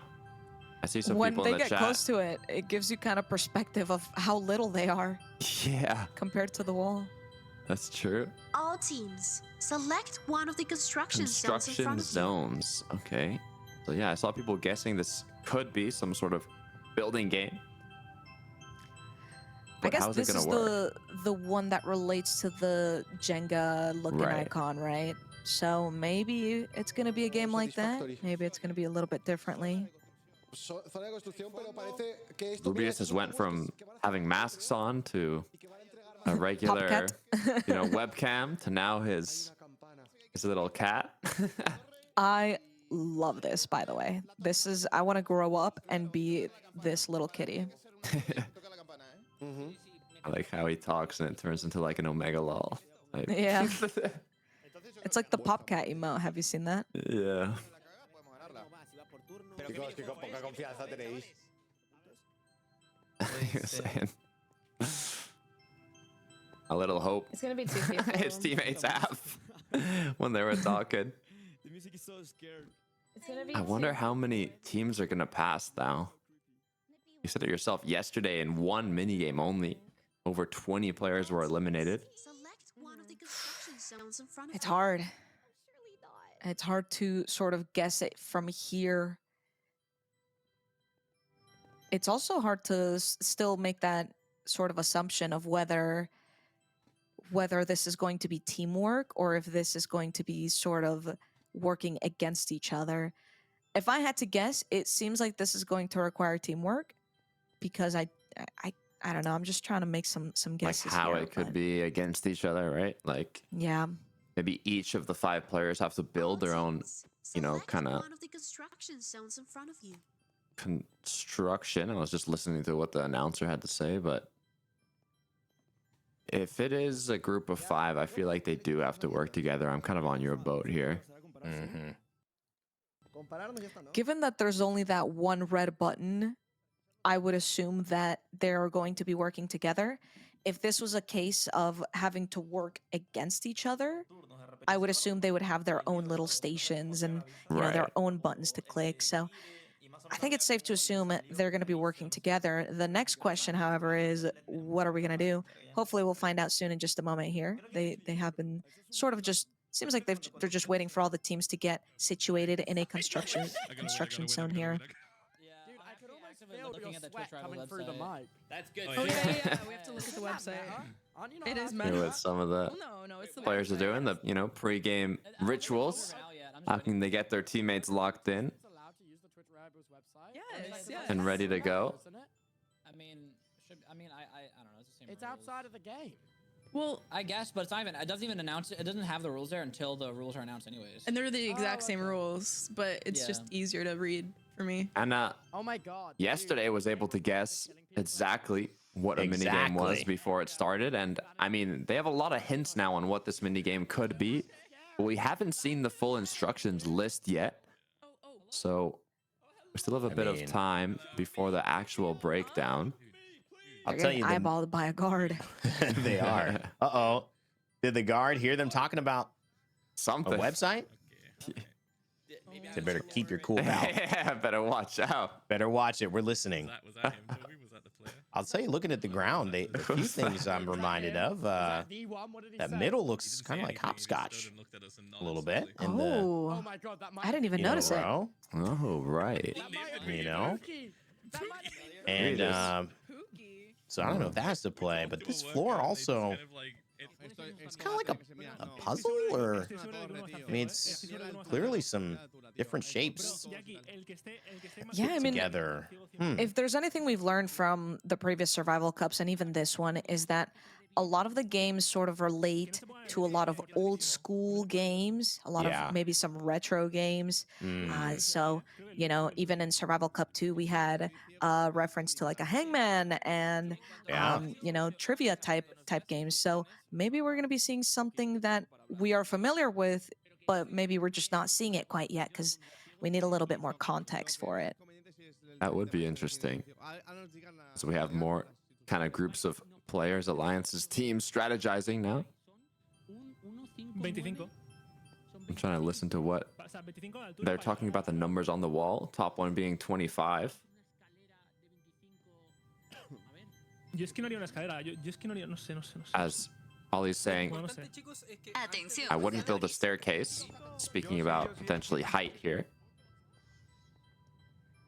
But it seems like shortly we might get an announcement.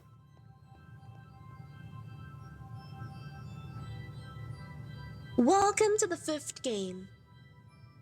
The game is called The Tower. Each team has to collect constructions part to build the tallest tower.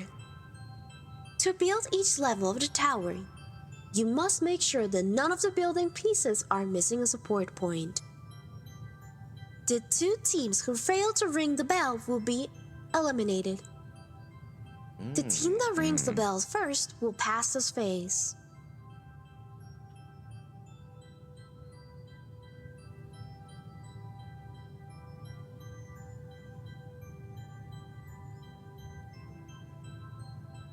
Wow.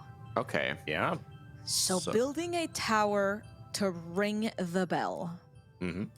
Pretty Right. straightforward. Now it actually comes down to what these construction pieces look like, because it did seem like you need to have support underneath each construction piece so that you can actually build above them.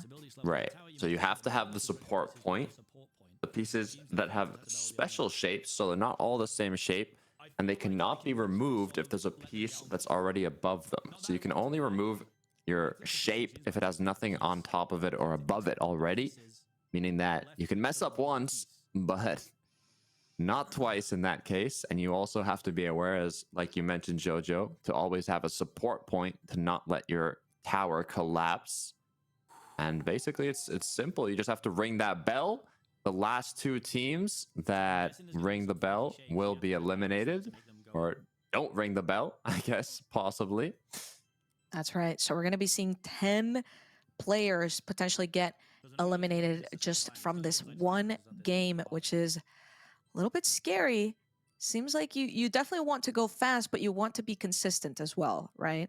Right. You have to right click the machine to get a piece and then basically interact with them and place them. Now, they do have 5 players in the team, so you got to think about efficiency. How do you maximize efficiency within your group to reach that bell first? Is it just one person that kind of does like a chain of command, pushing the button, then you have a couple people locating them, one person just completely strategizing from afar, not touching anything, just giving communications, you know, on where these blocks should be placed? These teams will have to figure it out quite quickly because there's only About 15 seconds left on the timer before this That's begins. Yeah, I love that you mentioned that strategy of maybe some players kind of sticking behind and only focusing, clicking the button. There is going to be a little bit of method to the madness that they're going to have to implement here, because otherwise they might start sort of clashing onto each other if they press the button too many times and it starts kind of getting in the way and it's intrusive, or if someone places a block incorrectly, it very well could cause issues in the team. So efficiency for their strategy is going to be crucial.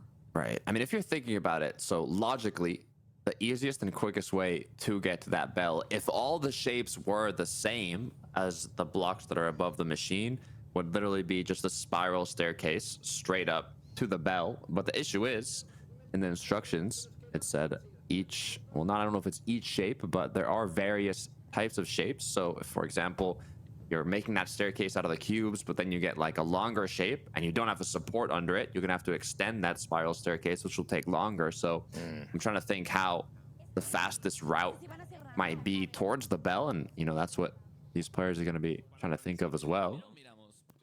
That's right. And then of course the you know, something that we have mentioned already, but just want to emphasize it for all the viewers at home, you do need the foundation. You can't just put floating blocks, you know, or not blocks, but construction pieces. And it seems like we are going to be beginning the game in just under 25 seconds here. Oof. It's gonna get a little scary. I'm feeling the pressure now myself. I'm not even playing the game. Once that timer starts clocking down, the official games where you know a whole team, multiple teams are going to be eliminated, the pressure is on. This is one of the top teams here with Spreen and Shadone alongside their other partners here. Shadone having gotten second, Sapnap taking home the previous Survival Cup. So I wouldn't be surprised if they're one of the first teams to make it to the bell. Wow. Okay, so look at the way that this looks. You can kind of see, it kind of hovers what it'll look like before you place it. Right. So very interesting. And then you can place it down, and then you can work together to build this foundation. Keeps generating more of these blocks. Oh, this looks kind of cool, I'm gonna be honest. Yeah, I think communication is key here, though, because, you know, you can have all 5 players just placing blocks as quickly as they can, but if you mess each other up and you place one block on top of the other one, you can no longer remove that block, so you're gonna have to just live with that mistake and continue to build support. So is it gonna be better to just do it as quickly as possible, have all players just run it back and forth, building up, or maybe take it a bit slower but have more calculated places? It's hard to tell. That's right, I agree. And I'm seeing, as we're sort of hovering through different teams here, that team on the left is leaving some space, which is probably not a great idea, because you do need blocks in underneath every block that you place above it, right? So that foundation is so important. So leaving a small gap could end up being a huge problem later down the line, as you're still continuing trying to, you know, go up to the 25th block, or, you know, I guess some people might be able to reach it a little bit lower if they do a little bit of parkour, which I do wonder if parkour is going to have something to do with this game mode. Right. Imagine if you are able to kind of build a quicker staircase, but that requires a difficult parkour jump. That's when you're going to want those experienced Minecraft players to be able to work their way up the tower that's being built. But I kind of like what Shadone's group is doing, making that big foundation, like you said, before they start completely building upwards. But maybe even splitting up the group, you know, 2 players focus on the foundation while the other 3 start just building in the center of the foundation directly up, which it seems like is what's going on with Sprint and Counter as they continue to elevate themselves. That's right. Speaking of which, here is Spreen yet again grabbing another block. I like this one, the little 2x2. I feel like it feels easy. You can kind of fit it in pretty much everywhere. Yeah. What's difficult is when you have like those singular openings, right? And like one single block that you have to kind of fill up. That's right. If you have to go above it later on to make that support, it could be difficult. That's right. You can always pick it up and place it elsewhere, right? As we're seeing here from Pierre, you know, picking up a tile that was placed and didn't particularly love the placing of it, and you know, sort of reorganizing it. You can see sort of shifting everything around so that it works as a better foundation, which is great. But you're not able to move construction pieces after you have already placed something on top of it. So the foundation is so crucial. Look at Goldified's team here, making some sort of great parkour. Is this like a part? Yeah, they're doing like a spiral staircase, it seems.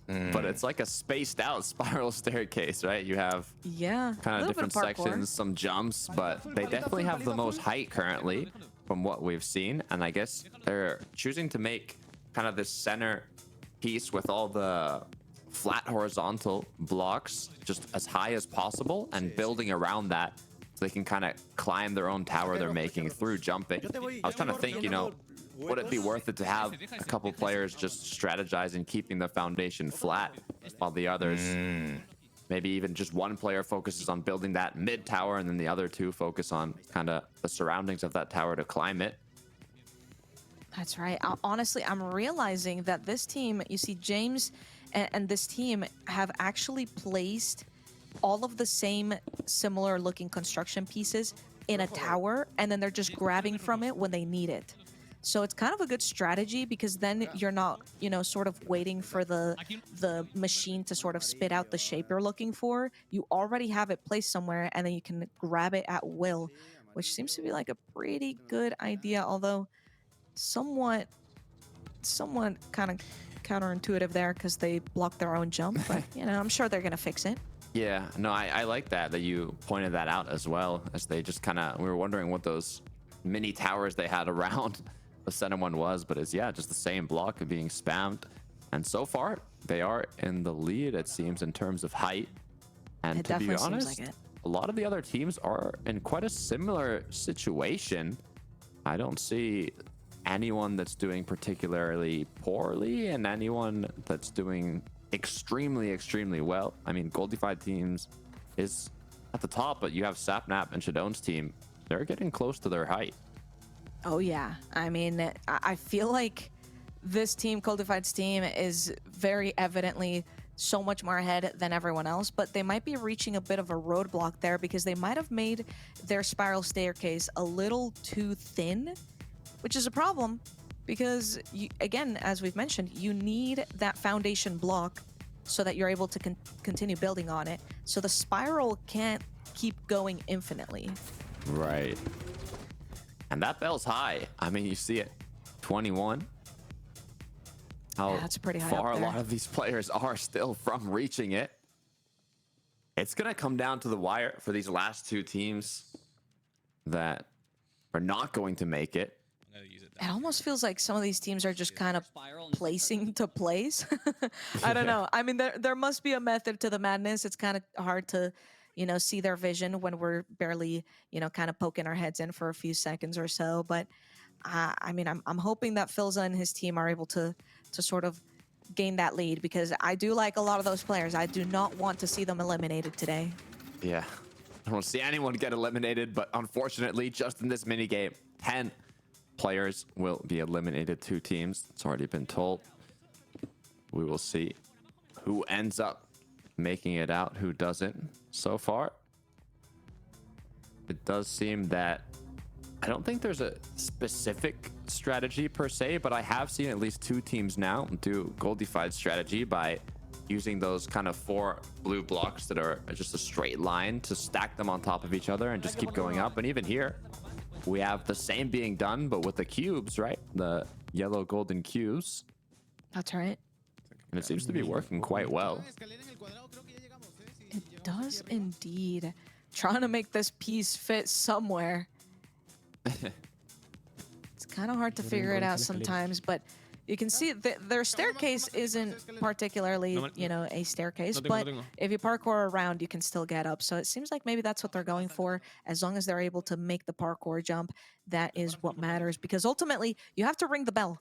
Ringing the bell is how you confirm your win in this, or well, maybe not win, but your completion in this minigame, right? So you got to make sure that you don't trap yourself or block off your staircase. Right, and I believe only one player needs to reach the bell. You just have to ring that bell. Anybody on your team can do it.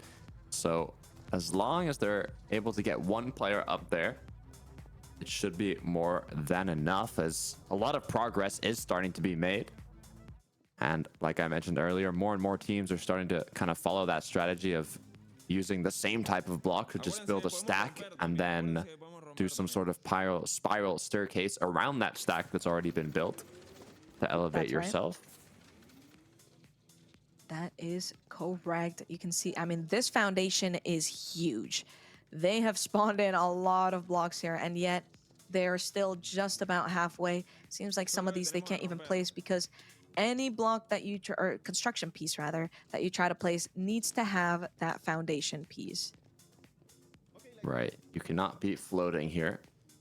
No levitating blocks allowed, as Spreen and his team continue to make progress. You can see the teams around them are quite similar in terms of height reached already.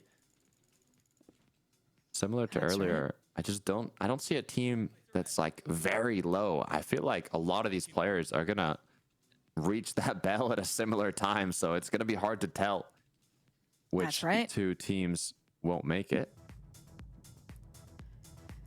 I like that strategy that Purple sort of inherited there from sort of what Goldified was and his team was building up on, which is kind of just stacking up on their own blocks, the same type rather, so that, I mean, the foundation's going to be there if it's the exact same tile, right?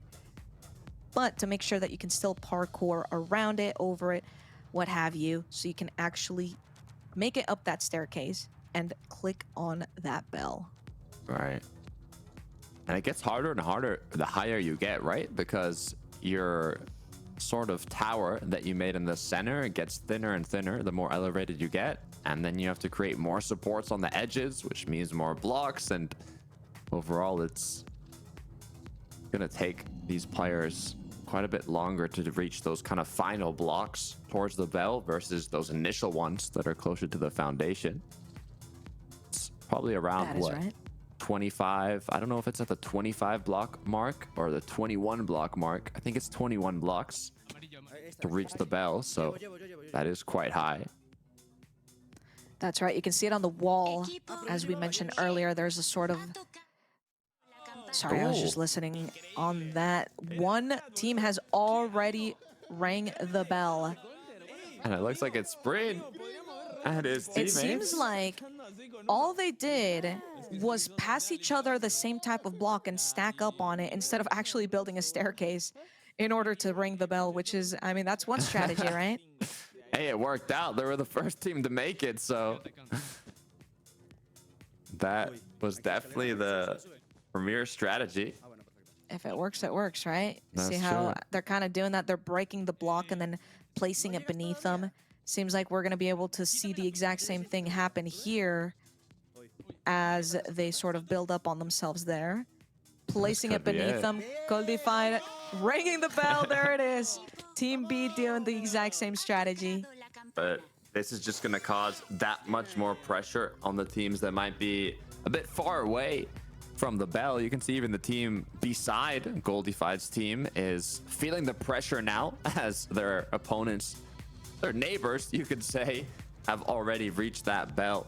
The good news is, though, for those teams that haven't made it yet, it's only 2 that aren't going to make it. 135 players, teams of 5. So there's still going to be a long ways to go, as now the 3rd team has touched the bell. That's right. Team F has officially rang their bell. Ali Gamers here seems to be sort of leading the pack here, telling the players what to do in order to get up. Seems like he is helping people get up while they are carrying a different block type. Right. They're talking about kind of stacking those same types of blocks. As Ollie knows, only one person has to touch the top. So if they're able to help each other to kind of elevate a single player, that he can then kind of stack that final block as Goldified did to reach the bell.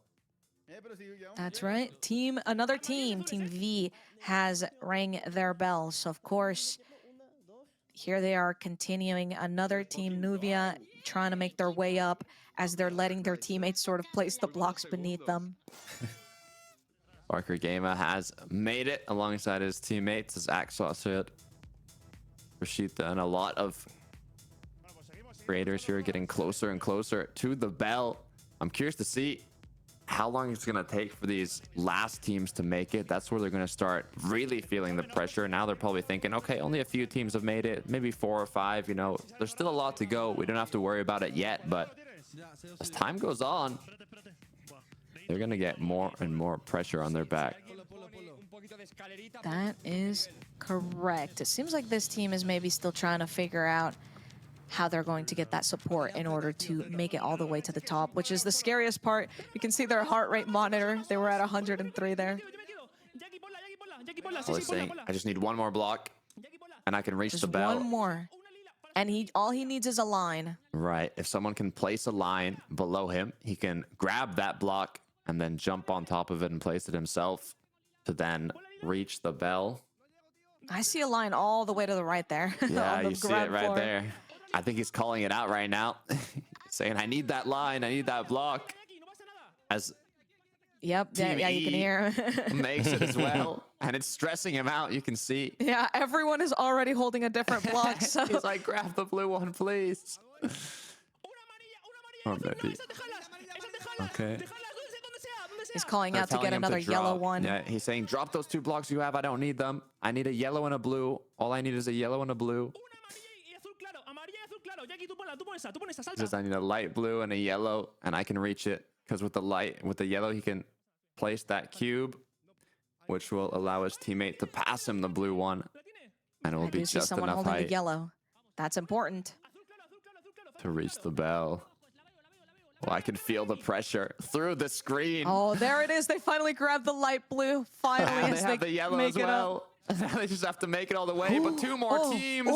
You can see all these hearts start sinking as he feels the pressure from teams continuing to reach that bell. But they are so close. They have to wait to be helped all the way up. Another team makes it. Doing the jumps. Another team makes it. Doing the jumps, trying to place it as they're all jumping in place. They cannot mess up here. They cannot fall. 2 more teams, 3 teams, 4 teams. Oh! As Ollie, he falls this is perfect. But this might be enough. He needs another blue block. He's not high enough. Will they have enough time to reach it? I see another blue line at the bottom. Oh my god, I'm so stressed. This is terrifying. Oh, they did it. Oh no. He's done it. He was doing the wrong click. You can see, I think he was actually hitting the, so you see how there's the right side of the bell, but then like the little stick hanging down? I think he was able to touch the stick hanging down, but not the edge of the bell from jumping. So he just got it in the last moment. There it is, as Rubius' team also gets it done.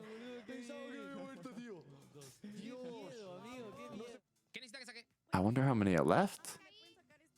How many more teams are there to go?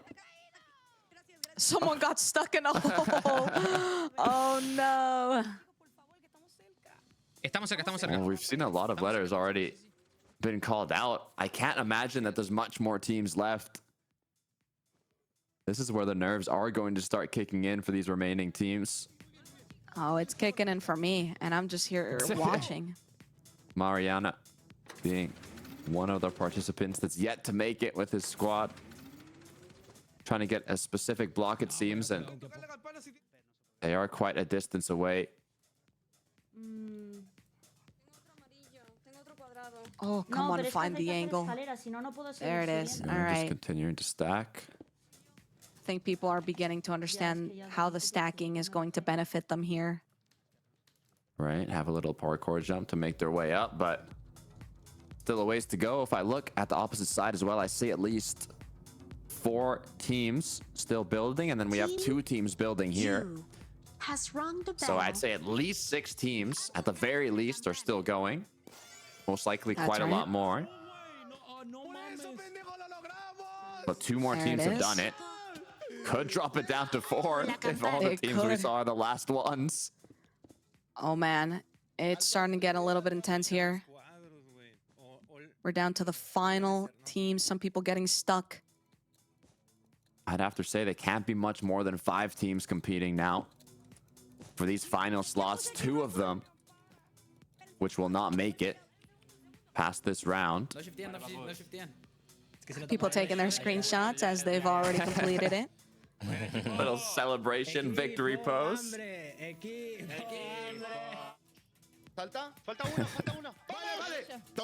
What was that? Team Hungry? Is that what they said? Yeah. They were saying Team Hungry. As Panpots now has made it, I'd have to say you can count on a single hand how many teams are left. As Buffet now is doing what he can to reach the top. They've got kind of their route, their spiral going, but how many blocks are needed before they're able to reach it? Rocio, I think they're still quite a ways away. You can see they've got a heart rate monitor going as well. They're at 111, 102, Two more going up teams and down. make it.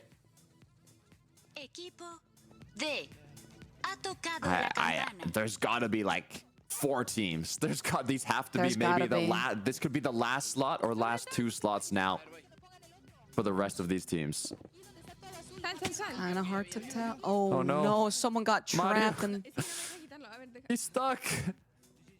Is it worth it at this point to save your teammate? Depends how close you are. I That's feel it. like If you're, at any point, you got to do it, right? if you're at those final blocks, maybe just placing the last one to make it. Only one player has to ring the bell. As you can see, the ones that have already completed kind of talking to the remaining teams. That's right. Kind of hanging out just a little bit, which is great. Oh, you see Purple was cheering on Buffet here and their team. Okay. Oh, you can't be missing these jumps when you're one of the last teams. That's right. Looks like Parkour is Buffet crucial. has his route, though. He knows where he needs to go.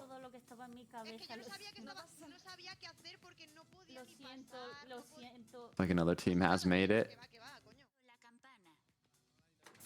2 more Two teams more have made teams. it. How many are left? Oh my gosh. I'm sure they're starting to feel the intensity. The shakiness is kicking in. I said there must have been 4 or 5 before, but if there wasn't, there has to be now. Absolutely. Oh, here we go, trapping their I don't know. teammates further. I don't know if that was the right block placement there. I guess he's just trying to pick up a separate block, but yeah, at this point, just keep going up, I guess. That's right. I mean, what else can you do? See how much more you need. I wonder if trying to reach it, but I think just They would a need couple at least blocks. 1 or 2 more blocks. Yeah, they're Which so is interesting. close. They have another line of the light blue lines right next to them. So I wonder if they could have just grabbed from that one. And we're just hearing it now that there are 4 teams still remaining, which means 2 teams are yet to qualify, and then the final 2 teams shall unfortunately get eliminated. Okay, now we know how much is truly on the line for these final 2 teams that are yet to make it. I believe Buffet's team is just a couple blocks away from being able to jump towards the bell. Al Capone here, Mireille, I don't know how close they are. They're on, what, maybe 11, 12 blocks. They have to reach 21. They are quite far from this bell, so they really have to get something going. But if you actually compare it to the teams beside them, maybe they will be able to reach it with just a couple more blocks. They might be able to if they're able to pass each other these blocks. Oh. It's a scary jump. Buffet's trying to kind of explain the route to get up to the top. As Espe now looking like she's quite high up.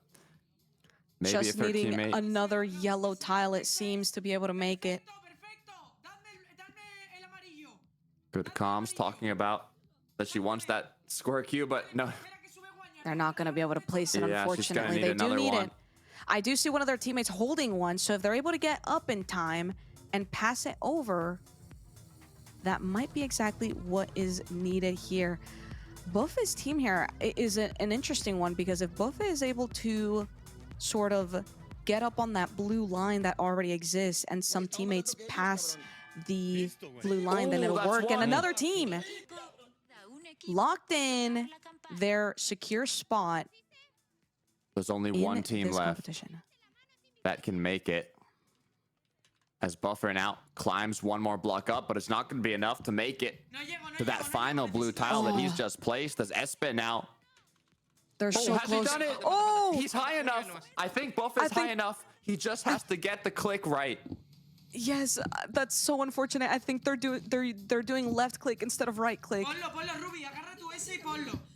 Oh, I think you're right. I think you're actually right. Ooh. I'm almost confident that, or 100% confident that Buffet is high enough his tower. But he just has to be able to reach the bell. As Jens is doing what she can to make it. Oh my gosh, But the waiting clock's on one ticking. line. Remains to ring the bell.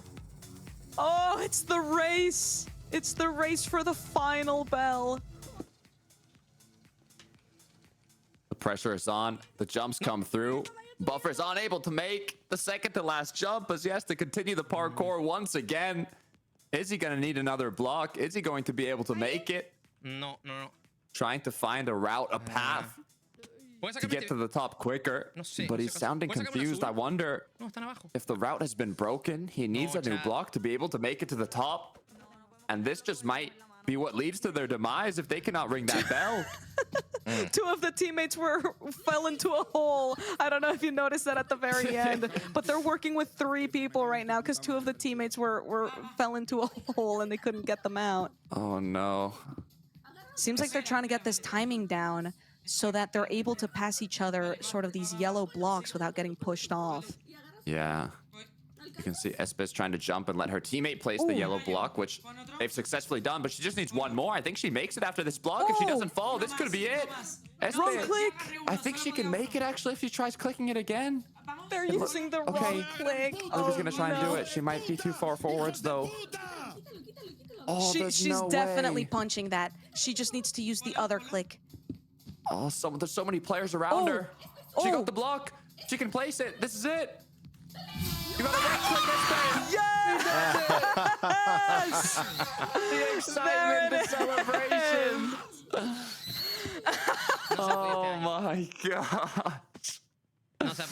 I think. Oh, Buffet, unfortunately, not making it.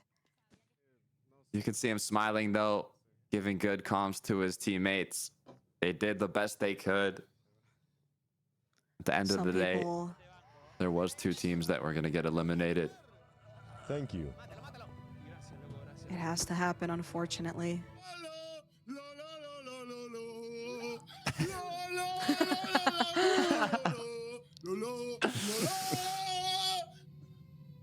The Spanish players celebrating.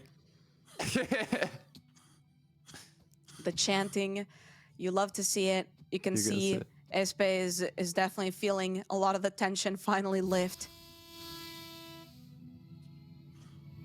That was a high intensity moment. Oh yeah, it looks like Espe can't even believe it herself. She's just trying to catch up on her breath. I don't think she was breathing at all. The last team was to make eliminated. it. Now that is unfortunate.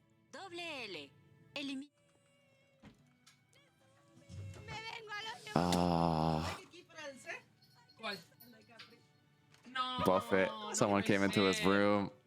I wonder who it was. Kind of give him a bit of hopes.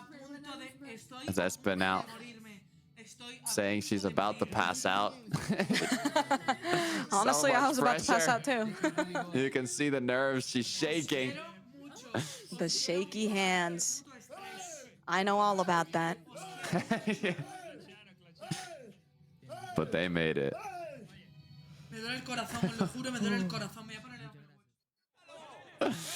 Wow. A lot of excitement, no. I guess.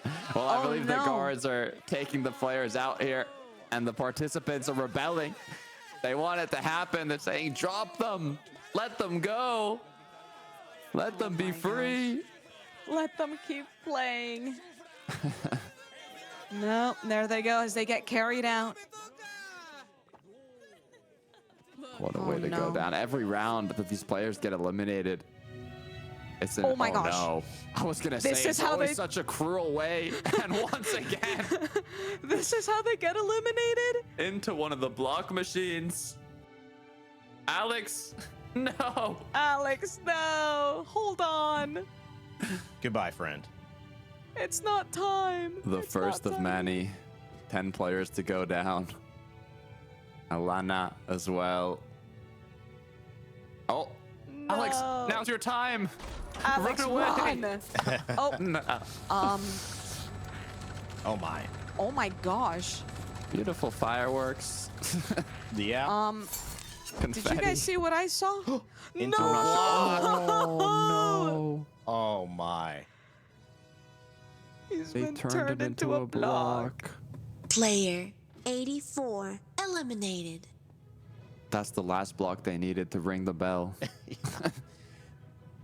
They can make it That's now. brutal. There's a lot of brutal last jokes horizontal one. that could be said here. But we're saying goodbye again to this team. Guys, what a round that was. Somebody's got to go. That was such a fun game. I agree. They never cease to surprise when it comes down to eliminations in Survival Cup 3. As the competitors who were not able to do it get turned into the very blocks they were unable to stack. The irony is almost too strong as the guards make those final selections. Ruby is trying to see if he can persuade them yet again not to drop his friends, Capri Mints. But he doesn't have anything to offer the guards. I think we have Spreen just watching them come out of the machine as blocks on top of it. Uh-oh. Rebuse thought he got picked up by a guard. Oh no. As he did. He said, this is what you get for rebelling.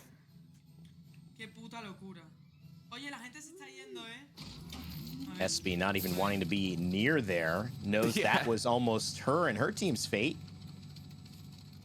Still chatting it up, taking a moment to soak it all in. They are still alive, but that's not the end of our day. I believe you can see as some of these players are getting a little bit upset as they watch a lot of their friends be transformed into a construction piece. So this was the first team game mode we had, and it was a mode of working together, all 5 players as a team. But I'm curious now if this will be like a mind game when the next potential team mode comes around. Will it also be one that you have to work with your teammates to complete, or will it be one where you work against them? Will they do the same teams of 5 they did here, where they passed already the first phase, or will they kind of mix it up now and go back to their original alliance? It's going to be hard to know what the right answer is. That is absolutely fair. Probably won't be any way to tell, like there wasn't for this. Had to really just take your best guess. It did end up working out, though. The game of communication, you saw most of the Spanish teams, even the mixed Spanish and English-speaking teams, and the English-speaking teams all survive, essentially.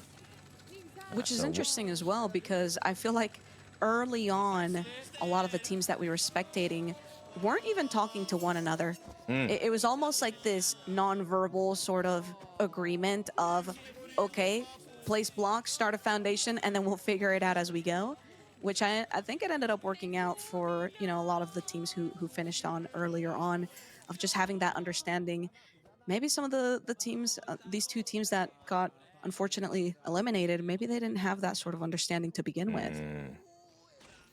Yeah, clear plan was definitely more helpful, it seemed like, to Kata. The teams that didn't maybe have it clearly in their mind what they wanted to do, more of just placing blocks, hoping that they get to the top. They kind of struggled at the end and ran into a few things that probably, especially in Bofe's concern, ended up kind of hurting their chances and slowed them down right at the finish line. This one is Jen's. Oh. Look at all the blocks now that have been left over. They just leave them on the ground from these players. That's brutal. It's just a yard of the players He's really sad because she's a pretty that were unable to make it. Attention! All players who have passed the tower, please proceed to the exit. We will move on to the next game. There we go. They have been instructed to move on to the next game, or rather, move on to this waiting area until they can get to the next game. Whew, I can't believe we've already gone through our first game of the day. Of course, we only get 2 games per day, so we're halfway through today.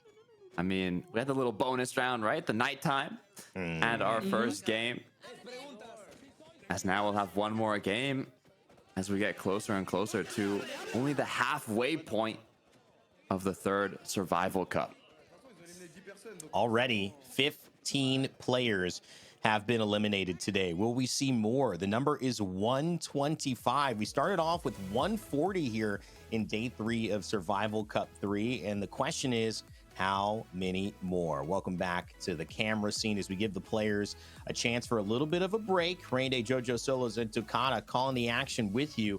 When we come back, mini game 2 will be announced, and the players will go into their last chance to survive for day 3. See what happens after this.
Chat, Guessing with Duncan is finished for today.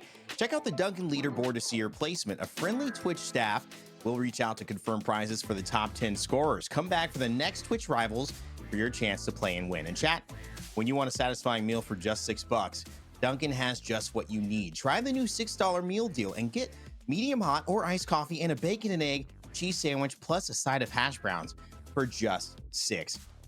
Also, you got to take advantage of this offer while it lasts. Remember, Twitch Rivals runs on Duncan. Well, guys, what a great showcase. Welcome back. It is, Jojo, one of those games that felt like the complication was in deciding what you wanted to do and less about some of the elements of drama or risk that were involved. It felt like you really needed to have an idea and execute on that idea to be successful. And we saw that for the teams in this last game.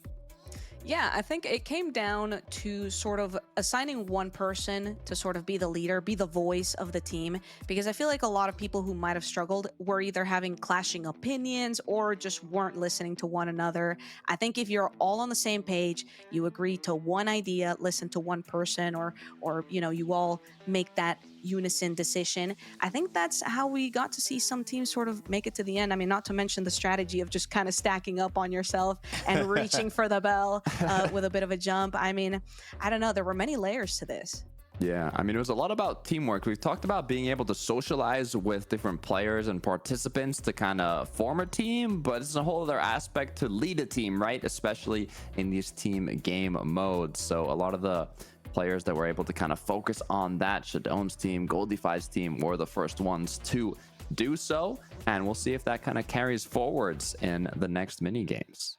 Yeah, and I think, you know, it goes back to kind of my natural elements of success. We've talked about, you know, fast reflexes and emotional awareness and physical awareness that you two brought up. But to me, this was right strategy right now, trying to really go for the blue and the yellow. And it seems like, you know, okay, that's very straightforward. There's really not a lot of room for error. But in the same way, it meant that what I like to say in battle royales came to fruition, where a bad plan executed well is better than a good plan but executed poorly. So having this idea of just deciding what you were going to do really helped these teams get out ahead and not really have to suffer through the hesitation and second guessing themselves. As we come back into the game, Aaron play here with a few teams he's been talking about, a few players he's been chatting with in between mini games, knowing that, guys, there are more moments to come. Another mini game certainly is in store for them before day 3 is over.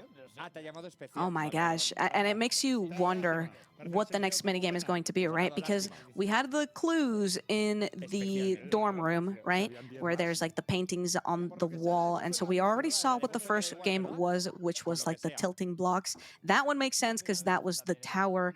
And then the other one was sort of this like letters kind of popping out of this book, I believe it was. So now I'm sure everyone's sort of starting to have that conversation of, what does that mean? And trying to figure it out. What could it be? Is it going to be a team game? Is it going to be an everybody versus everybody game? Thinking on the previous survival cups on, you know, spelling type games, how they do end up. I'm curious to see what kind of the participants think of that, if they do end up discussing it. I personally would love to see some sort of ward game implemented. I know we saw it last time with this with the Hangman, and you know, it was interesting because during that game in Survival Cup 2, some people felt like, oh gosh, wait, how is this going to work if I don't speak Spanish or I don't speak English and vice versa? But it turns out English and Spanish share a lot of similar words in regards to spelling, at least. Maybe the definition might be a little bit different between the languages, but the spelling can be the same. So I don't know. Are we going to be able to see something like that again in today's competition? That's the question, but it was just announced on Out on Play screen that it is going to be groups of 5 once again for this next mini game. So they have to make the choice now. Do we do the same team? Do we do a different team? How do we kind of pick out these players? So the discussions have already begun.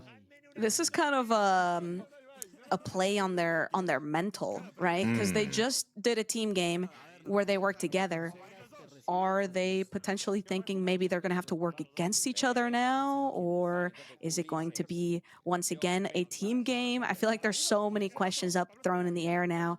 And I'm sure they're all sort of thinking about that.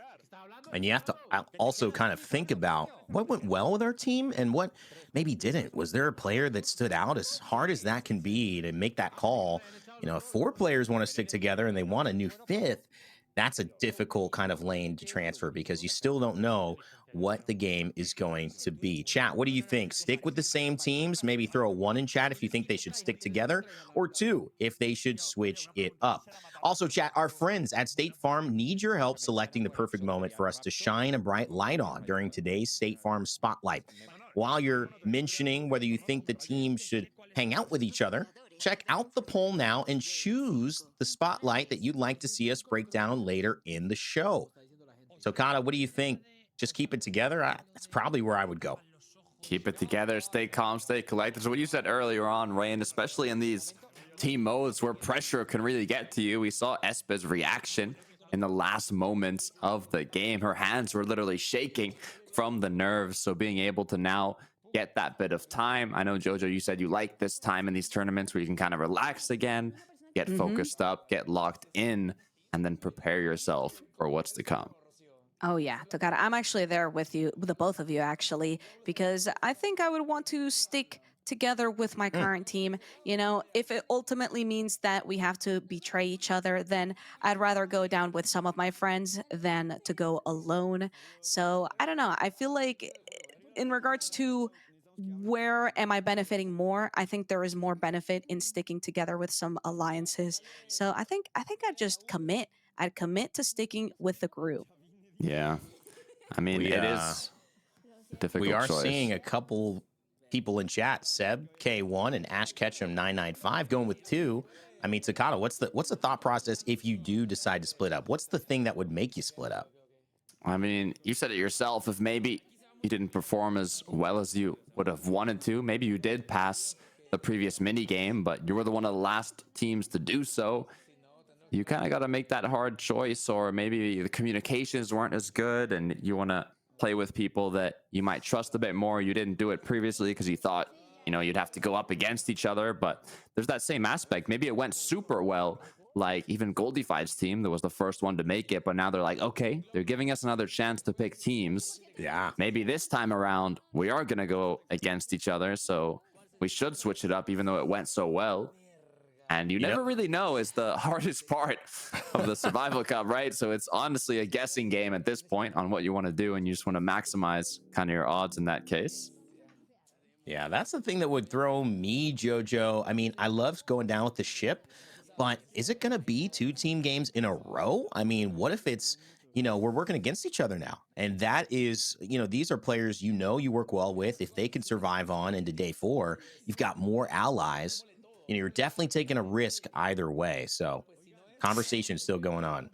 Yeah, I mean, listen, I get both perspectives. I feel like it's way too much to think about. And at the end of the day, it is just sort of speculating. The best that you can do is just sort of make the best decision based on your judgment. And me personally, like I mentioned, I don't want to go down by myself. So if it means I get eliminated by my own alliances, or if I get eliminated because my entire team gets eliminated, then it is what it is. I will take it. But I think I'd just be too nervous to sort of even make a decision. I'd just kind of stand still. So just naturally, I'd be locked into the same team. Yeah. I mean, it is a tough choice. 25 seconds is what's left for these players to kind of make their final decisions on who they want to team up with. Still 125 players remaining. We're on the 3rd of 6th day here. So, you know, I wouldn't be surprised if at the end of this day, we do get dropped down to 100 players, because if you think about it, halfway through the event, half of the players still up. But if not, I'm curious to see how that's going to continue forwards. Any kind of thoughts, Rain, on how maybe the amount of players that will be eliminated in this next minigame?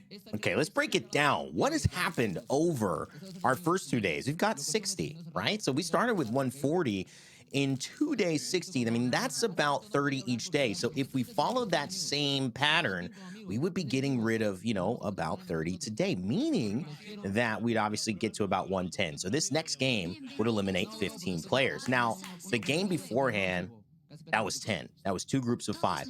If we keep that up, maybe another 10, maybe 115, 110. That's my guess of what we'll end on today. Okay, 110, 115. I could be on your boat as the players now start entering what could be the second game. It looks like a locker room almost. What do you think of this, Jojo? Yeah, I'm trying to sort of take it all in. I almost feel like I'm back in high school, just trying to walk down to my next class. I'm not getting great flashbacks right now. But you can see there's a bunch of different... Oh, it seems like there's like a blackboard in there where maybe they're going to have to write down some information. And as the participants were just told, they're using Discord in order to communicate with one another for this game. So that to me sounds like they might be working together, because you might be at close proximity to another team and maybe you don't want them listening in on your comms. And I don't know. That's just what I'm thinking. But I guess this is also kind of like school. So if I remember anything about school, is that the teachers would always get mad if there was too much noise outside of the classroom. Oh, gosh, I'm getting some flashbacks right now. Oh, gosh, Jojo, we got to save you from going back into those days. It's over. It's over now. You're sweating. on Twitch Rivals. Don't worry. Don't worry. This is the Survival Cup. Oh, right. Survival I get Cup. it. I get it. I have the nightmare sometimes that I forgot to finish one of my college courses, and I just never graduated college. I still get that every now and then. Oh, my gosh. And, I actually get recursive nightmares of me missing a final exam, and they started after I finished university. So I know, right? What's I up don't with know that? why I have those. What the correlation is here. Well, they will be joining Discord, and that will eliminate them probably being able to hear each other, not just the rooms, but it's possible that we might get an all-mute mode inside the game. And if that's the case, well, what could they be talking about, Takata? I mean, that means that discussion is going to be a very important deal. Right. So you see a green board, which could potentially be, if we are in a school, like a chalkboard, right? You see letters inside of these rooms. They were told, each team of 5, pick a room, get inside the room, and then obviously use Discord to communicate when you're inside of this room. So we saw the hint in the main lobby. It was a book with letters. So in Do you see terms those of, players bouncing over there? were they like bouncing extra high or? Yeah, they were skying. That was weird. Is that like some sort of jump pad over there? Jump I don't know. I wonder just what that would have noticed to do with the letters. Yeah. Some people were bouncing. Here we go, as we get some of the final players locking in their classrooms. Uh-oh. And the This doors is, shut behind them. I don't remember my classroom doing this, but You didn't have trampolines in your classroom? Is that what you're telling me? personally, I unfortunately did not. Would have made I it don't think so. more enjoyable, but Yeah, I would remember something like that. Yeah. I don't see a teacher either in this room. Oh, then we're chill. We're fine. Once again, reminding the participants to select a classroom, because that's the bell ringing. It's time to get to class. You can see there. Okay, Al Capone is saying, on my tum-tum, maybe you have to do kind of like designs. You got to draw designs on the board and maybe explain something like a charades type game. And you have to spell it out. Maybe an icon will be put on the screen and they have to spell out what that icon is doing, is my tum-tum's guess. Or maybe they're saying it's going to be a drawing from the other team and we have to guess what the other team has drawn and put the letters to spell it out. A lot of solid guesses. I'm not sure myself, Rain. Any ideas of what it could be? Well, when you see letters like that are like Scrabble to me, right? They don't necessarily look like there's a place for them on the chalkboard. So, will they have to spell something? Will those letters signify a greater answer? To me, that looks like spelling something, though. Probably gonna be Don't tell me it's a spelling bee. Here we go. I'm You not weren't good at that. spelling? I Well, mean, when- I mean, could when you have spell a few multiple words. languages that you're working with, I feel like that beats being able to spell really well in one. Because last year they That did is a true. Pictionary, and it was words that were the same, but maybe not. I don't know. Yeah, you can see Sylvie sort of, you know, talking about how in Survival Cup 2, the words are the same between English and Spanish. But, you know, there's still going to be some sort of twist to this, right? I fear it's not going to be as straightforward as some of us imagine. Sylvie getting in her seat. Yeah. Preparing for class.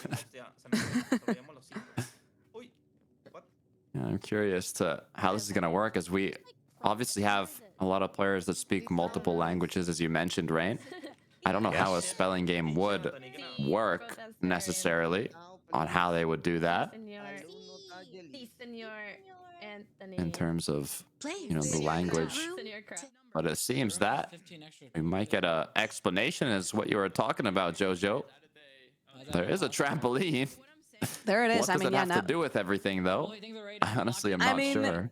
If I were to guess, it's so that you can reach the top of this chalkboard, but at the same time, there's nothing on it yet, so it's kind of hard to guess exactly what the purpose is. But maybe there's going to be some sort of drawing or something. Maybe the Scrabble idea might be right on the money, and you know, you have to place the letters in a very particular spot. We're going to find out pretty soon, though, as we wait for that classroom number 15 to get their players sorted out. That could be. It doesn't make any sense. See what Purple has to say. 90% of people in this event are Spanish, so it's Right. there can't be English words. It's gonna be something that like is involved with both. I know some Spanish.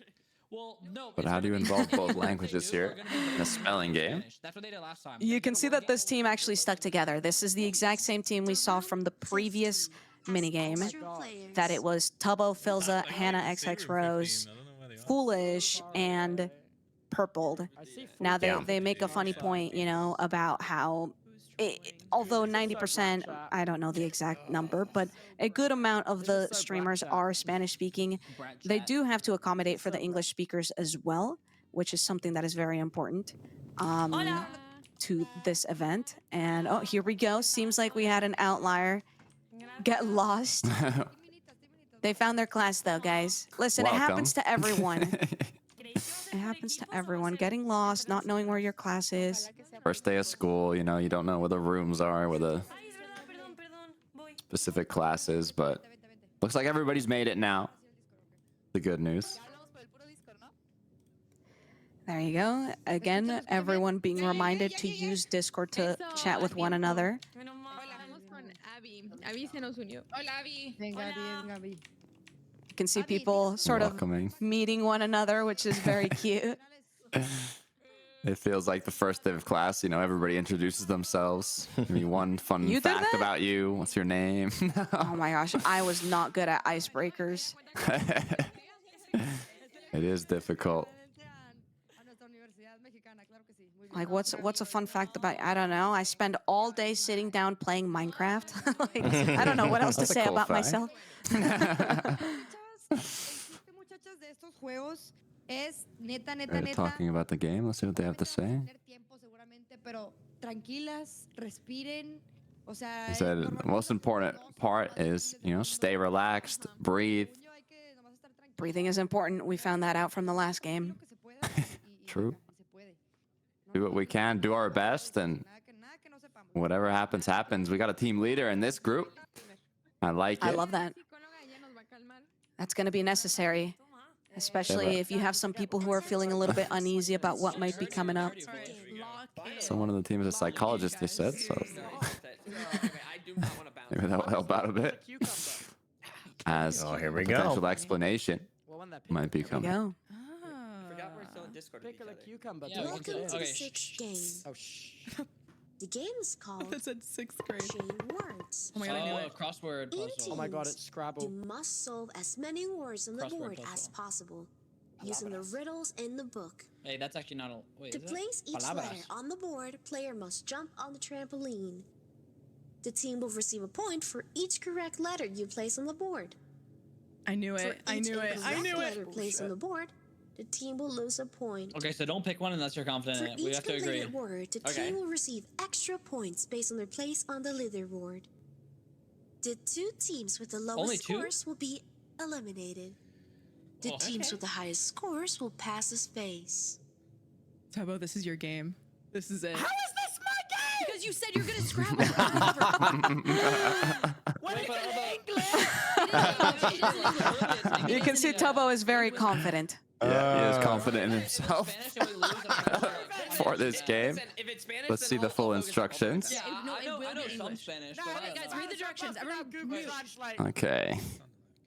Chained words. Jojo, So we have to read the book. I know you Let's like see the giving breakdowns. instructions. Solve the Yeah, riddles. so it seems like you're gonna have to solve riddles from a book, and you have to place the letters correctly on the board to score points. Now, I did hear in the instructions, if you place a letter incorrectly, you lose a point.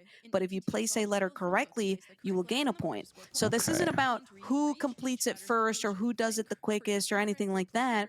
It is about how many points you can gain and how many points you can avoid losing as you're going through this and guessing. Of course, each Right. word has an extra bonus for being completed, so there's a little bonus there. And the amount of bonus points is determined by how quickly a team completes the word compared to the other team. So speed is a little bit of the process, but brute forcing isn't going to be the best idea here because you may lose more points than you gain by the time that you figure out the word.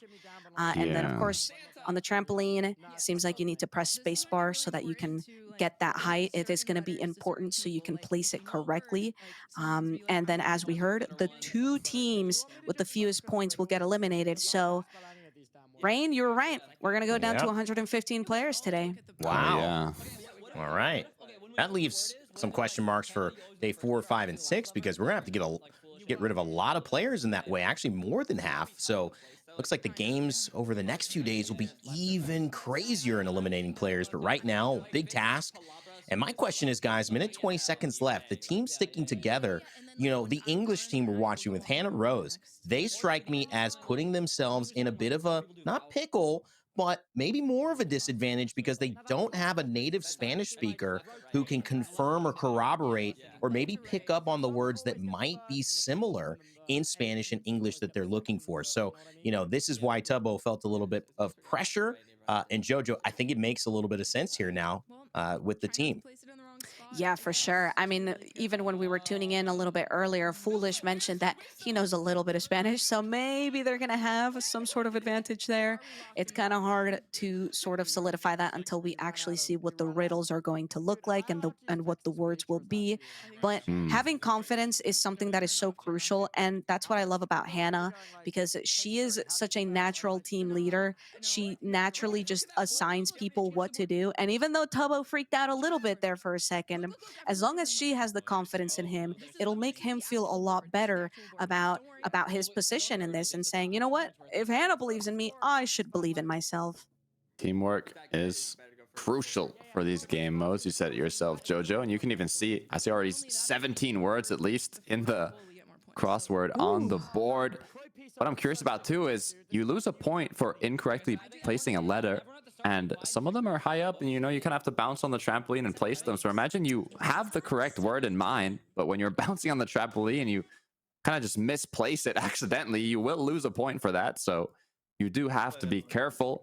And in case of a tiebreaker, there will be a tiebreaker match as well. So this is definitely going to be interesting, especially even the bonus points that are earned is based on kind of the speed in which you complete these words compared to your opponents on how fast they complete it. So this is definitely going to be interesting. I think it's interesting that you mentioned the sort of, I guess, momentum of jumping on the trampoline. It is very important. Like if you accidentally, you know, kind of place it in the wrong place, it could totally, you know, ruin your game. Not completely, but losing that point is really gonna suck. And then, oh my gosh, these are long riddles. Yeah, these are riddles. Okay.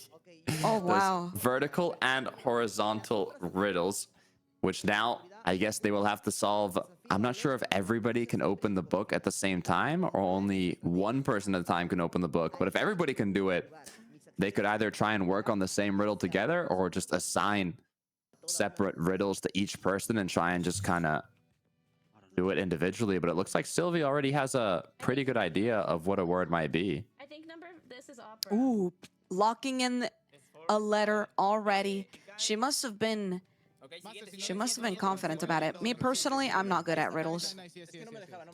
It can be tough, but it looks like some players are very fast to act already, as I see that green, well, the number 5 turned green. So if I am going to make an assumption, that means they did get that word correct. And you can see they're number 3 on the leaderboard on the right of the screen. It shows how many points these teams have received from completing a full word. And you can even see which teams will be eliminated based on how many points they have. That's right. And if I'm reading this correctly, I believe classroom number 6 was the Hannah XX Rose purpled, Filza Tubbo. Oh, who am I missing? Did I say everyone's name? Foolish. There we go. Team. So, and they're at the very top. They're in number 1. I could be getting this wrong, but I feel like I remember that being their classroom, which is pretty cool. Well, if that's them, they are winning by far, 50 points, but I might have spoke too soon, as Classroom 12 already has 48. You can see Tubbo now. I'm wondering if Tubbo was just reading out all the riddles to the team, or if he's trying to figure out his own right now. I was mentioning, I wonder what the best strategy for this is. Is it work together, or is it just pick a number, get assigned by your team captain? Hey, you're doing riddle 8. Good luck. Don't mess up. Yeah, that's the rough part. I'm not great at riddles, so it's a little bit of a struggle. Even I'm just trying to read these right now, and I'm not really sure what I'm looking I got an idea for number 4. But should we say these? What do you guys think? I mean, I kind of I'm want to actually guess not it. going to say it out loud just in case. I don't want to spoil it. Right, right. I mean, Okay, that's fair. I mean, that's fair. So confident in your guess that yeah, I do you know it's a spoiler. Yeah. Well, I like I'm glad theater, someone's confident. I like That's theater, true. so that was part of the hint. This is Gullified's team.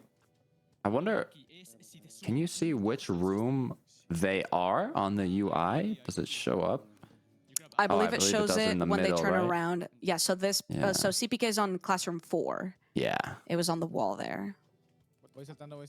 And Soaring's on classroom 3, Oh. I believe. Trying to see, that's what I was saying. my It can be gosh. kind of difficult, right? To get the exact letter. And if you misplace that, even if you know the word, that's minus points, but it's only minus 1 point for an incorrect letter. And you can see there's already players with almost triple-digit points, as room 27, room 6 have both reached triple digits now. Those bonus points that you get from fully completing words are absolutely crucial, as Cool Life Game is in the number 1 spot right now in room 27.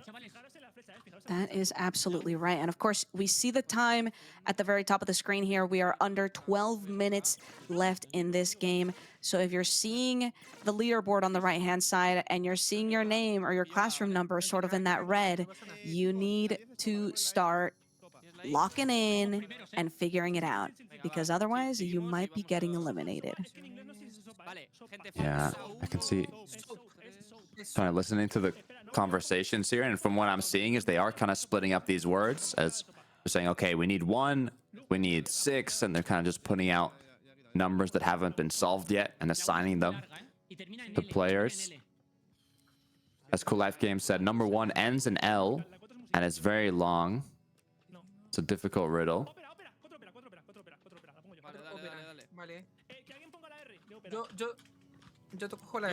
I personally, I just get overwhelmed by the amount of words that there are in one book. I just feel like there's too many words. I just start getting confused.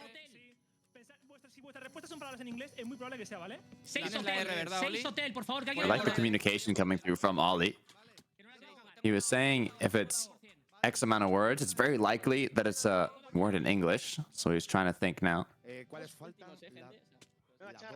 of these words.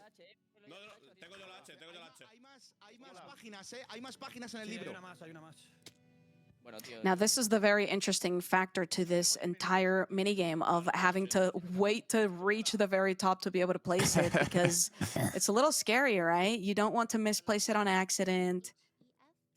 There we go. Oh my gosh. Sylvie did a great job of successfully completing that. If we look at the two teams that are potentially getting eliminated here, right now it's 65 and 42 points, being the bottom two, but at just 69 points, two more. That's classroom number 23 on the line of getting eliminated. It is very important that you get those bonus points when fully completing these words. That is right. You can see this is classroom 26. They're kind of in the middle of the pack right now. They're in 10th place, I believe it was. Right. We're back to classroom 6, who's in the top 5 right now with 196 points. That's a good amount of points. I am the dancing. Tubbo has been reading a lot of these riddles.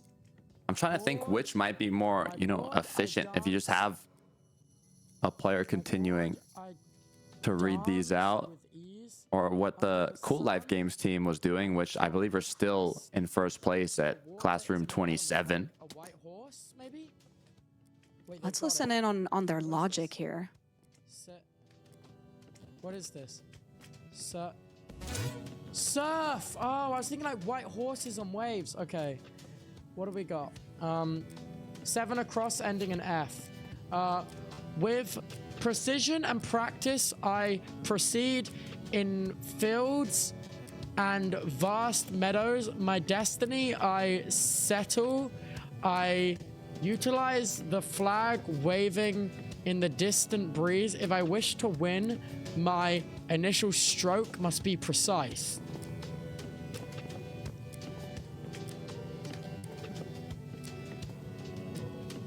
Fencing? No, ending in F. There's a tie right now at the bottom of the leaderboard. Classroom 11 and 13. 106, 105 points. It's constantly changing who is at the bottom. Good news for Tubbo, though. They are in the top end of the leaderboard, around 230, 240, 250. Is a green light right now.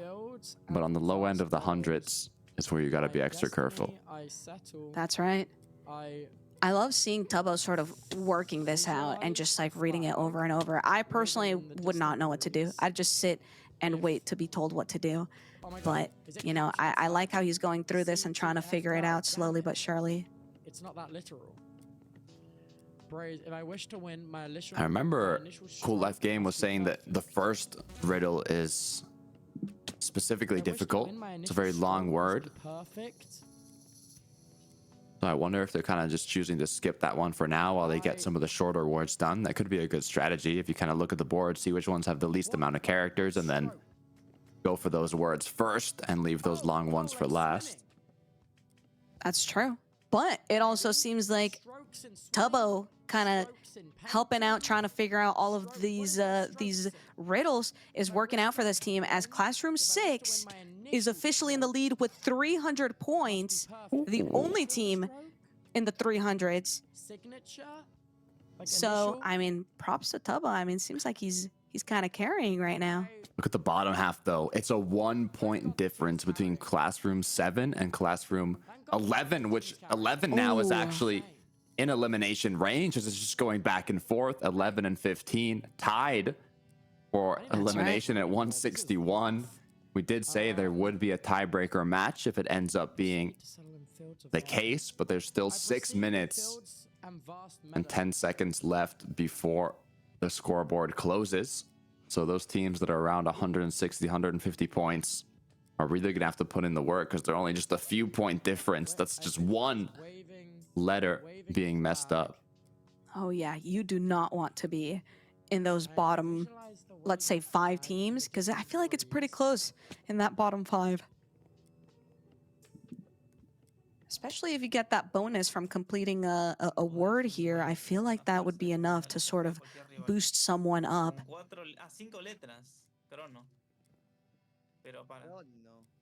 You can start to make some guesses, though, once you filled in enough, guys. You kind of can see what a word starts with, see what it ends. It might help them with some of these clues as they get closer and closer to filling out the whole board.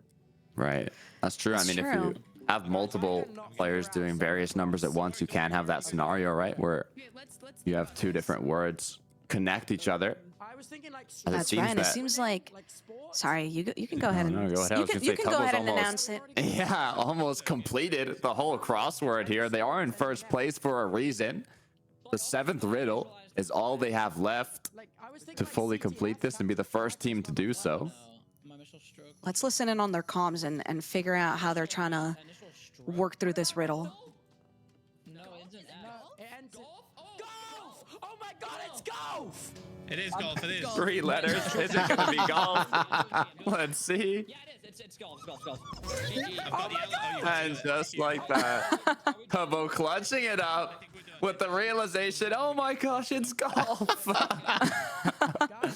They are in That was first a wonderful place reaction. with 384 points. 4 minutes to spare. Wow, I mean, that's commendable right there. Now we're watching classroom number 3. So now we're in our second place team as they're still trying to figure out the 2 final words that they have left on the board.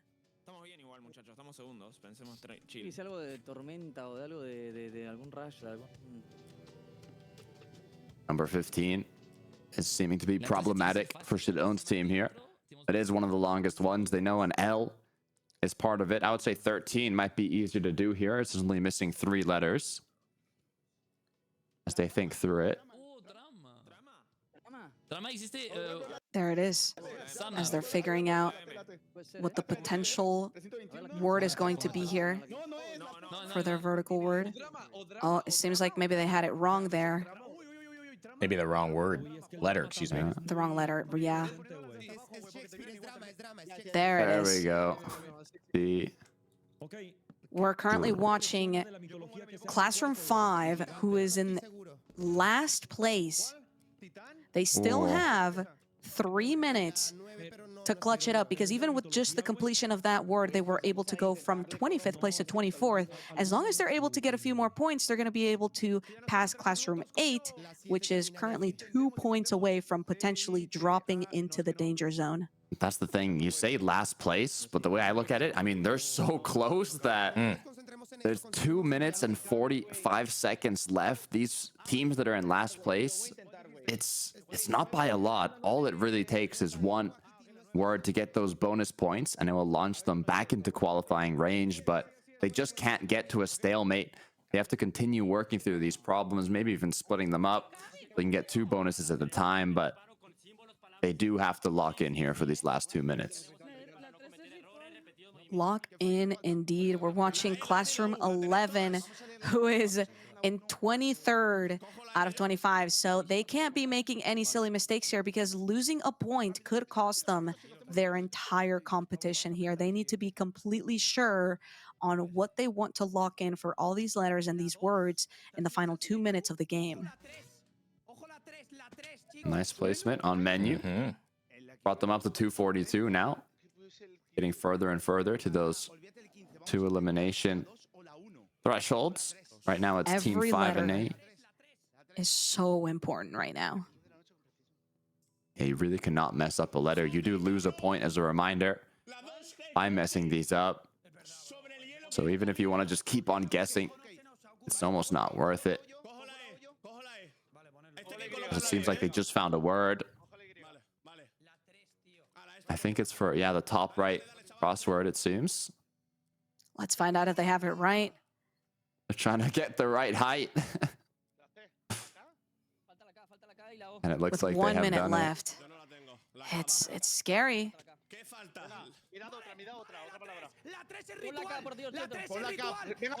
Saying number 3. Number 3 is ritual. You can hear him screaming, number 3. Number 3 is ritual. Start placing. As you can see, Chris has already got a number 3, and it is correct that it does seem to be ritual. But now just 45 seconds. The cutoff, 237 points is elimination range. To overcome that, they'll need to pass 255 points, as Chris's team is going to have to get a bonus word here completed. Oh man, final 30 seconds of the game. It's scary to be in the bottom 5 right now. They're trying to lock in as many letters, as many words as they possibly can, as they're figuring it out slowly but surely with 20 seconds. 270 now. for Classroom 8, increasing that gap from the qualifying range to the elimination range. As Juan is doing what he Getting that can, the hype. bonus brings him to 253, but with just 2 seconds left, it is not going to be enough to put himself into qualifying range. And unfortunately, we see a lot of strong competitors falling and getting eliminated here, it seems. Of course, here we get to see Classroom 8, who just barely was able to escape elimination today. Oh, that has to be terrifying. Trying to take a little screenshot, you know. We survived. Little selfie. It's funny with the picture, you'll even see the scoreboard there. Yeah. Survived by just a few points, 1 word potentially. But still, a celebration is a celebration.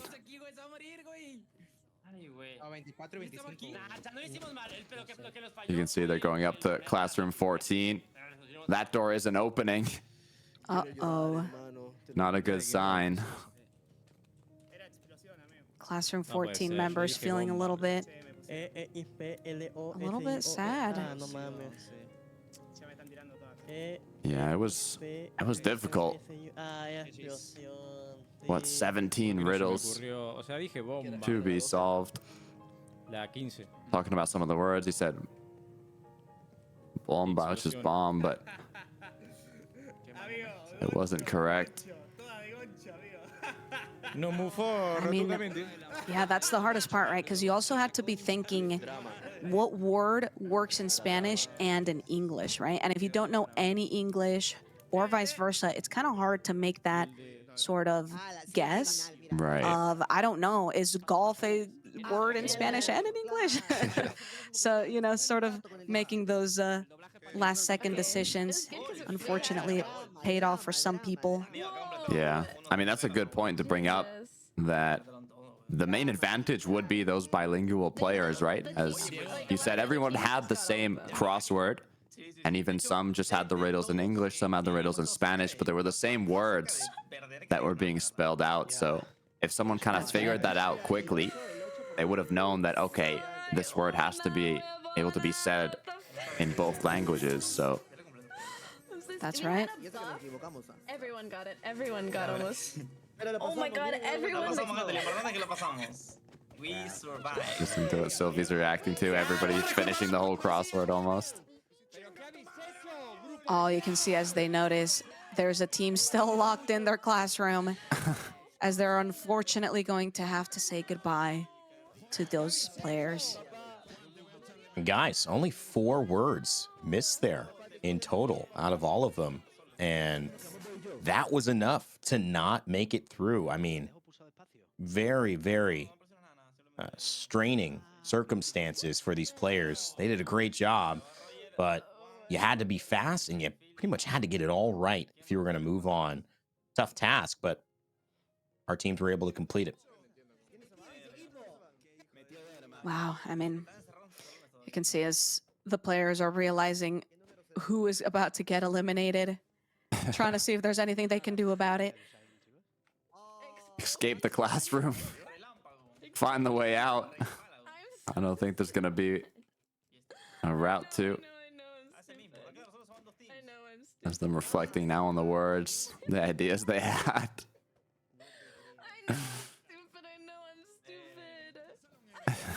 Oh no. The 5 teams with the lowest scores will be eliminated. I almost caused us to die. I wonder how this elimination's going to be this time around.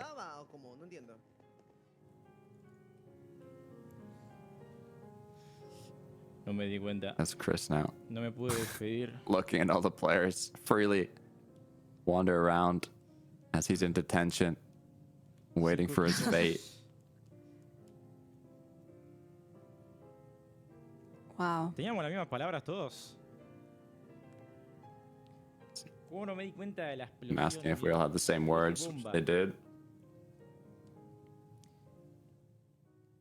Yo pensaba que íbamos más o menos. Los 2 equipos que obtengan la menor cantidad de puntos al finalizar el tiempo saying the two teams with the lowest amount of points will be eliminated,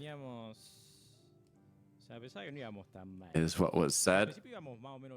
It seems like there was a typo in one of the messages that they sent saying that 5 teams would get eliminated, but that is incorrect. It is 2 teams, the bottom 2 teams that are getting eliminated. Oh my gosh, Oh, no. This is what they do to them. They're getting drowned in the classroom. No. As you saw, I don't know who it was, one of the players was trying to swim through the pipe that was dropping the water. That was some quick thinking, but unfortunately, not quick There's enough. no getting out of this one. This seems to be the end. 07. 07 for our friends who unfortunately are going to be getting eliminated here right now. Our fallen participants from 125 down to 115. 2 teams of 5 being eliminated. Rain was correct. Come on. Listen to it. Just What a screaming. What he's saying. And from the classical music to the crazy screaming. Oh my, is this getting filled with water? Oh no! It is. As they have officially drowned. 2, Royers. So many big names. Philip, Chris Green. I know so many incredible players. I'm sad to see Quackity go. No! But unfortunately, that's how the game works. And Sylvie's made it again to the end of a day. Your strategy I'd love to see seems it. to be working, guys. Serpius. What I'm wondering now is, we're almost, basically halfway through. 6 total days to be played out on the final part of day 3, and we still have over 100 players up, so I'm pretty sure that one of these upcoming days are going to be quite brutal for a majority of this lobby. That is absolutely right. Sylvie doing a ritual. Well, after all of that drama, Survival Cup 3 continues. But chat, it is time for the State Farm Spotlight, where we shine a bright light on something special from today's action, day 3 of Survival Cup 3. Chat, earlier in the show, you selected the heart-stopping finish. SB's team makes it for this segment, and now it's time to light it up.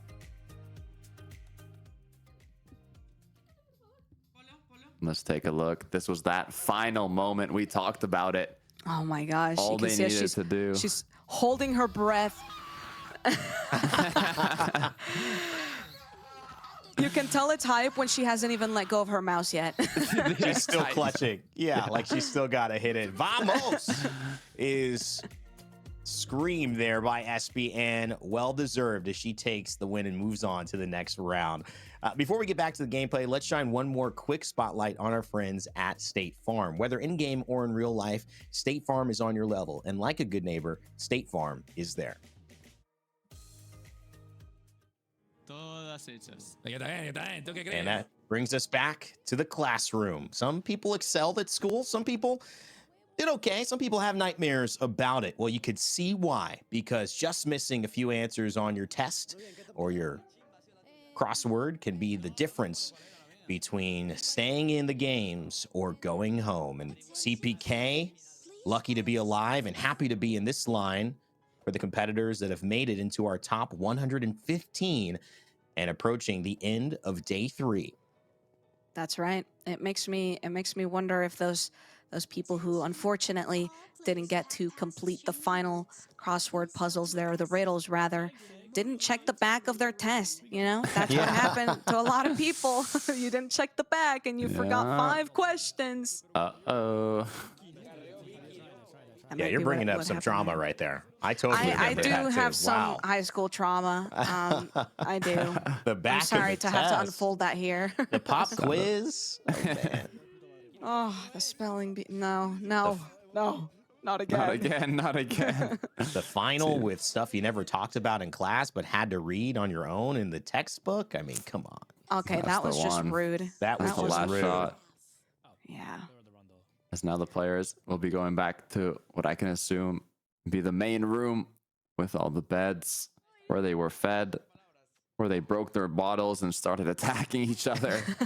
Yeah, There's a mixed lot of emotions. stories that have been made from this room, but everybody now happily making their way back, knowing that they've survived yet another day. I think that officially constitutes being halfway through this event. So I guess congrats to the 115 players who are still here, and congrats to you guys, Rain, Takada. We've done it. We're done halfway it. through. 3 days in. I love it. And you know what? That means we've got 3 more days to go. Chat as well, congratulations for making it through. This is certainly a journey. And to think about it, how long it's felt, how many moments have happened and transpired over these 3 days, well, we've got even more. We've got all of that. But then at the end of the next 3 days, we're crowning someone a champion of Survival Cup 3. And we're giving them $100,000. So imagine the end of that. It is going to be fireworks. It's going to be emotional. It's going to be powerful and hopefully inspiring to everyone who's watching, knowing what it can be like. Twitch Rivals, sometimes gets the shout outs that it deserves, but I always try to really highlight the importance of how they bring streamers who are normally, just giving their best at content creation and being entertaining a chance to compete in these situations that are really one of a kind. You don't see anywhere else.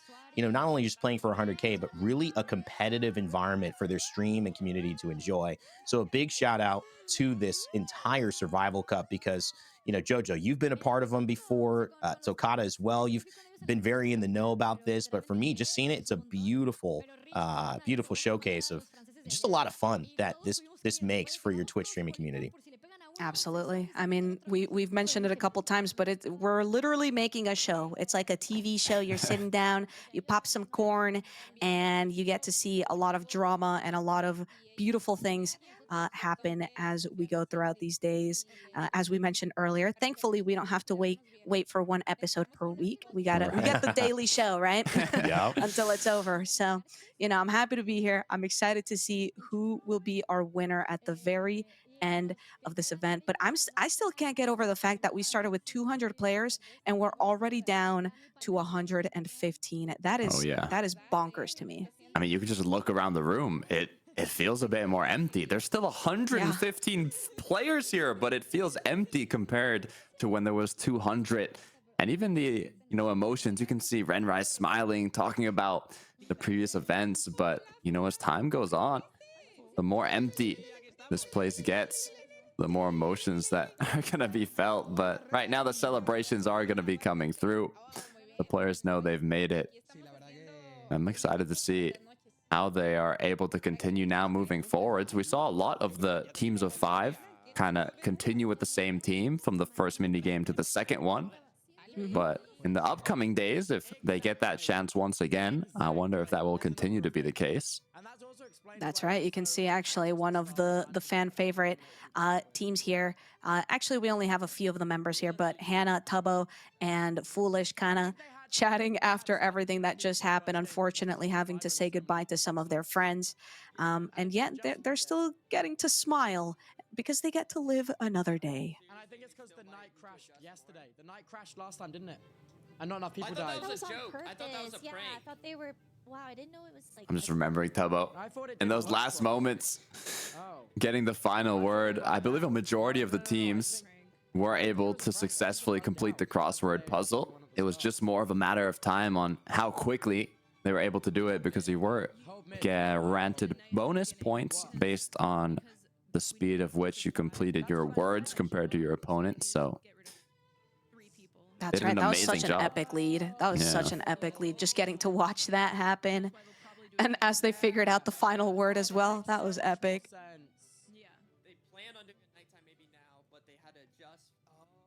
I'm just listening to the conversations thinking, is there going to be another nighttime? We have 115 players halfway through now, 3 days in.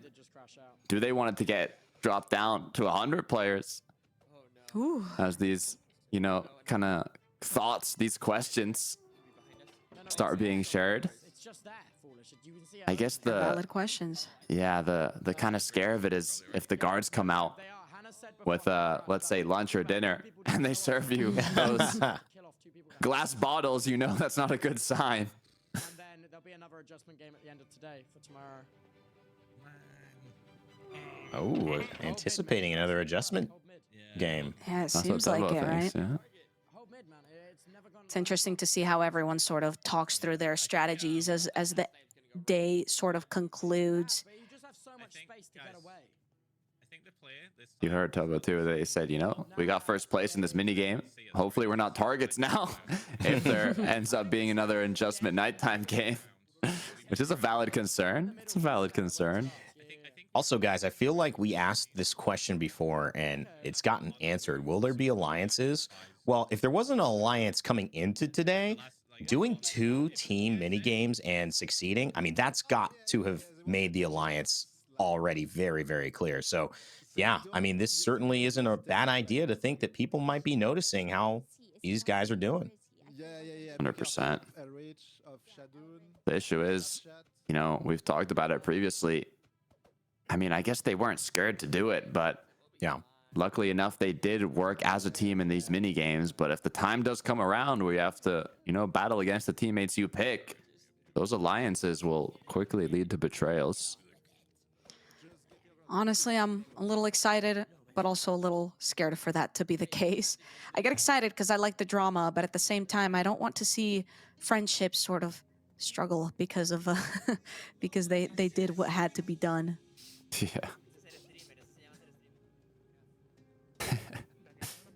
Yeah, just from running around, you know, the room, you get to hear a little bit of each conversation with the proximity chat and CPK laughing, just hearing some people celebrating, some people singing, some people strategizing. But as day 3 slowly comes to an end, the lights shut off. CPK hoping that the game just ends. No more Without knowing nighttime. what's to come next. No food, no food, no food. I can feel the anxiety through the screen.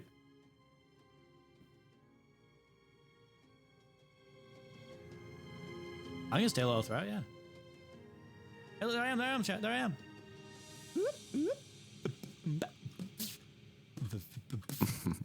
Cool beat. Look at me jumping Many around. congratulations. You have all made it through this day. Next, let me announce the prize amount accumulated so far. Here it comes. Can you imagine Your favorite pot, Jojo. Looks like the lights are Yay! The piggy bank filling up. Let's see the money.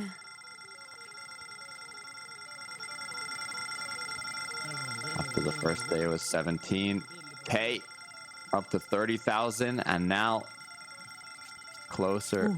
Oh, getting a little heavier. Closer You to saw that? It's a grand little bounce. prize.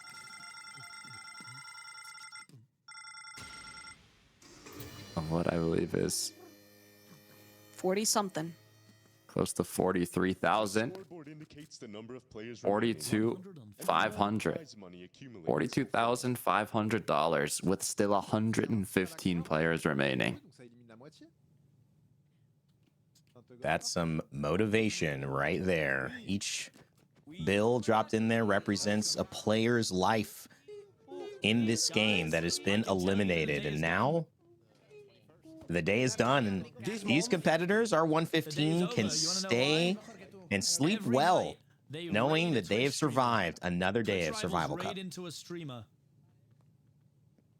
And they only CPK calling our shots that are happening later today in this broadcast for the Doing raid our launcher. job for us. It would be so funny Thanks, if CPK. CPK ended up getting the raid launcher, but that's for Ooh. later. We're not there yet.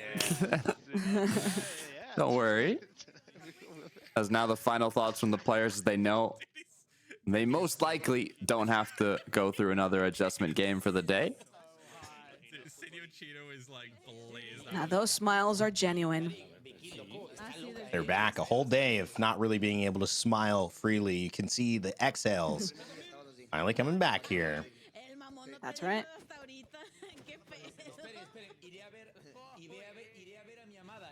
It's so interesting to see how the excitement changes when the games begin and everybody gets incredibly focused on the moment. Derek looking a little scary down there. Trying to listen in on the conversations. Yeah. Hey guys, don't mind me down here. Just seeing what type of strategies you're coming up with.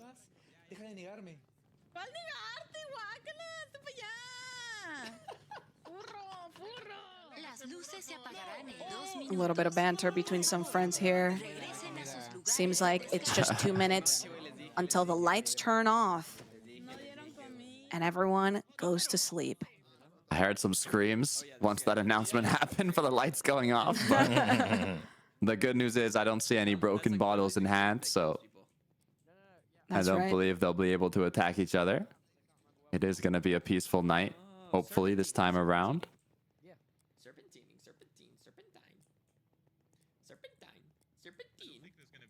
I heard Foolish talk about a group that is maybe aggressing towards other players. I wonder which group he was talking about. It's also interesting that he even knows that sort of information, right? Because if there were to be a case where you could sort of control who stays in the game and who doesn't, I'm sure those players would be #1 in the target list. Yeah, definitely. Kind of suspicious that Foolish knows that. Maybe he's starting the rumors. Maybe. You never really know who to trust in these game modes. Which makes it just that much more exciting.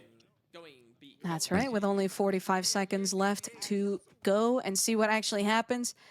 I assume the lights are just gonna shut off and everyone can go to sleep peacefully, but you never know. A bottle might be thrown in there. Ooh.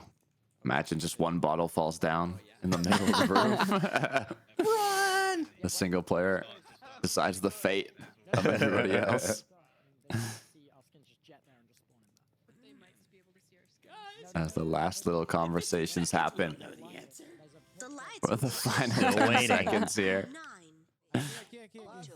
Stay in the middle. Maybe the piggy bank will break. The money will drop. Maybe not. That'd be awesome. Or will it end? Good night. Good night. And we've got ourselves a cinematic.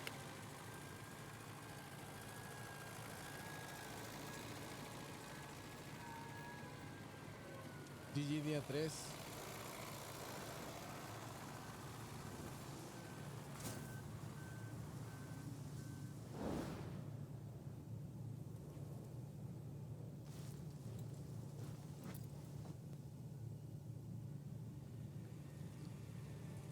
Él va a ser el infiltrado.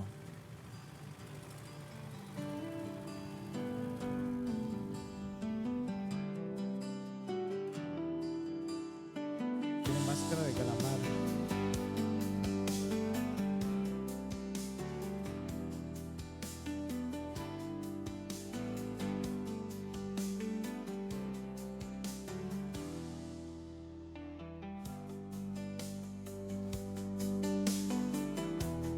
¿Quién es?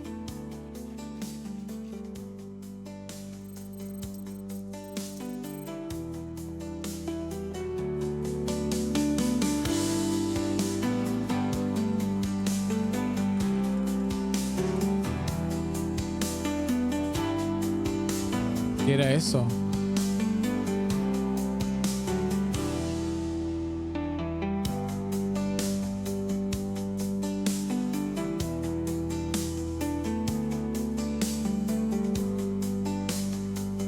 What?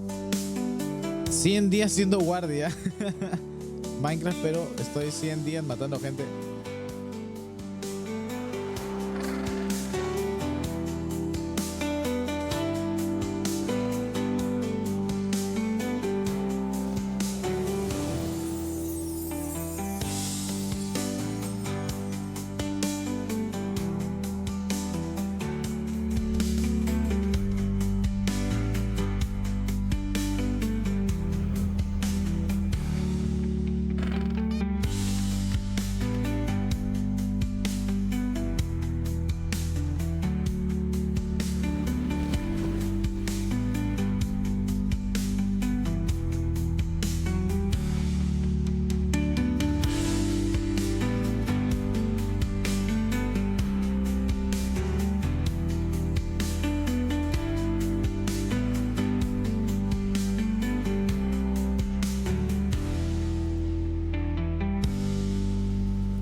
Well, it looks like the players aren't the only ones building relationships. That guard now has a new friend out on the ice, and amidst all the chaos and brushing their teeth, prepping for day 4, it's a good idea for them to get some R&R. When we come back, we'll have more information on what's next and talk a little bit about what happened in day 3 of Survival Cup 3.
Chat, we make tons of memories every year between our streamers and amazing gameplay.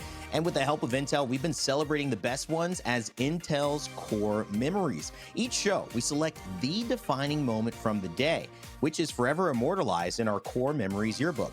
Here is today's Intel core memory.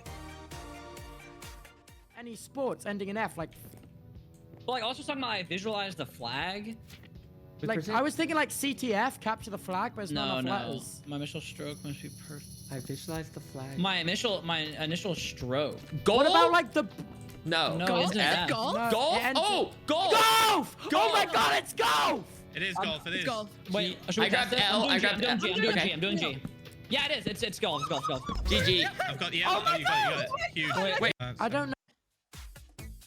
Now that was a good one. That's your Intel core memory for Survival Cup 3, Day 3. And as 2024 comes to a close, we'll soon be kicking off a bracket-style contest where you in chat will decide the Intel core memory of 2024. Intel's Core 14th Gen processors and Intel Arc graphics allow gamers to stream, create, and compete at the highest levels. Gaming happens with Intel. Big shout out as well to some of the chat that's going to be deciding that. You know, Sal Problema is going to be in there because he's won about every single event as the top driver, the top the finder of the images in our Honda chat. So shout out to Saul yet again. Will somebody take them down tomorrow? That's my question. Who will be competing there? We have our own secondary competition in Survival Cup 3, Jojo. And it's always fun, though, to highlight interactive chat members as well. So that's always a good thing. Yeah, shout out to them. I'm going to be in the chat there tomorrow, though, so I'll take the number 1 spot. Be careful, Saul. I'm coming. Ooh. Jojo trying to put some prize pool on that as well, huh? Throw a little bit of 100K on it. Okay, no promises. All right. Okay, no promises there. Well, we had a great day. And again, each day starts with very little promise for these competitors. They've got to find a way to maneuver and navigate unknown circumstances. And somebody who's been here since the beginning, anybody that we're going to be talking to has been, but has really navigated this in a way that we've been impressed on broadcast is, of course, none other than Hannah Rose, who is joining us here for an interview in our final post-game show. Hannah, welcome. Hello. You know, Hannah, there's a question I'm sure someone's going to ask you later on, so I'm not going to go to that, but I do want to ask you about your general feelings of the Survival Cup 3 so far. Obviously, you've navigated this really well. You've played socially. You've been a leader in a lot of instances. What's been your approach to these days? Because you've survived 3 days. That's a lot more than almost 190 other players who have participated. Yeah, oh my gosh. It's been really hard, but I think I've been trying to plan out my days, trying to figure out my team. Oh, sorry. 1 second. Someone just redeemed something in my. Anyway, yeah, I've been trying to, just plan out all the days by looking at those little pictures on the walls. That's been really, really helpful. We kind of knew that it was some sort of like block game, and then maybe I wasn't sure about the second one. I thought it was some sort of word game, and it kind of was. So I'm really, really happy about that. I was able to kind of predict those games sort of perfectly, Yeah, no, yesterday. Well, first of all, I'm so happy that you're still here, Hannah. Congrats. I Oh, hope that thank you. take the win. I'm always here rooting for you. But also, yesterday we saw you basically guess the hide and seek game before it even happened. It was pretty impressive. We were like, how did she know? So what are you doing? You're looking at the pictures, but are you also referencing, previous survival cups in order to prepare? Are you watching just in general other Twitch rivals? What is that sort of thought process? Yeah, I wasn't just looking at the little pictures on the walls. I was also looking at the tweets that were being made and the announcement videos and things like that, and trying to match what was on the walls with that. And I saw a game where everything was like super big, and there were big bookshelves and big, it looked like a big playroom, for the hide and seek at least. So I kind of knew it had to be something where we were small and everything else was big. And I've played games on other Minecraft servers and other tournaments, like you said, TwitchRivals, that are kind of maybe a little bit similar. So I was able to kind of put 2 and 2 together and kind of predict that game. That's right. That's why you're a leader. Awesome. Oh, thank you. Speaking about leaders, I loved how well your teamwork was today, but I do have a question for you. I mean, based on previous survival cups, some of these modes require you to pick a team, but then you start competing against that team that you picked. Did you kind of think that was maybe a possibility? Do you think it's a possibility going forwards? And does that kind of affect who you pick to work with? Oh my goodness. I was very scared that the second game today was going to be something like that. But once I saw all the numbers on above the doors, I kind of assumed that it was going to be you're working with your team. But maybe tomorrow or the next day, there might be some sort of game where you have to turn on your teammates, like in the Survival Cup 2. So we'll see what happens. Hopefully that doesn't happen, because I still really want to group up with my friends.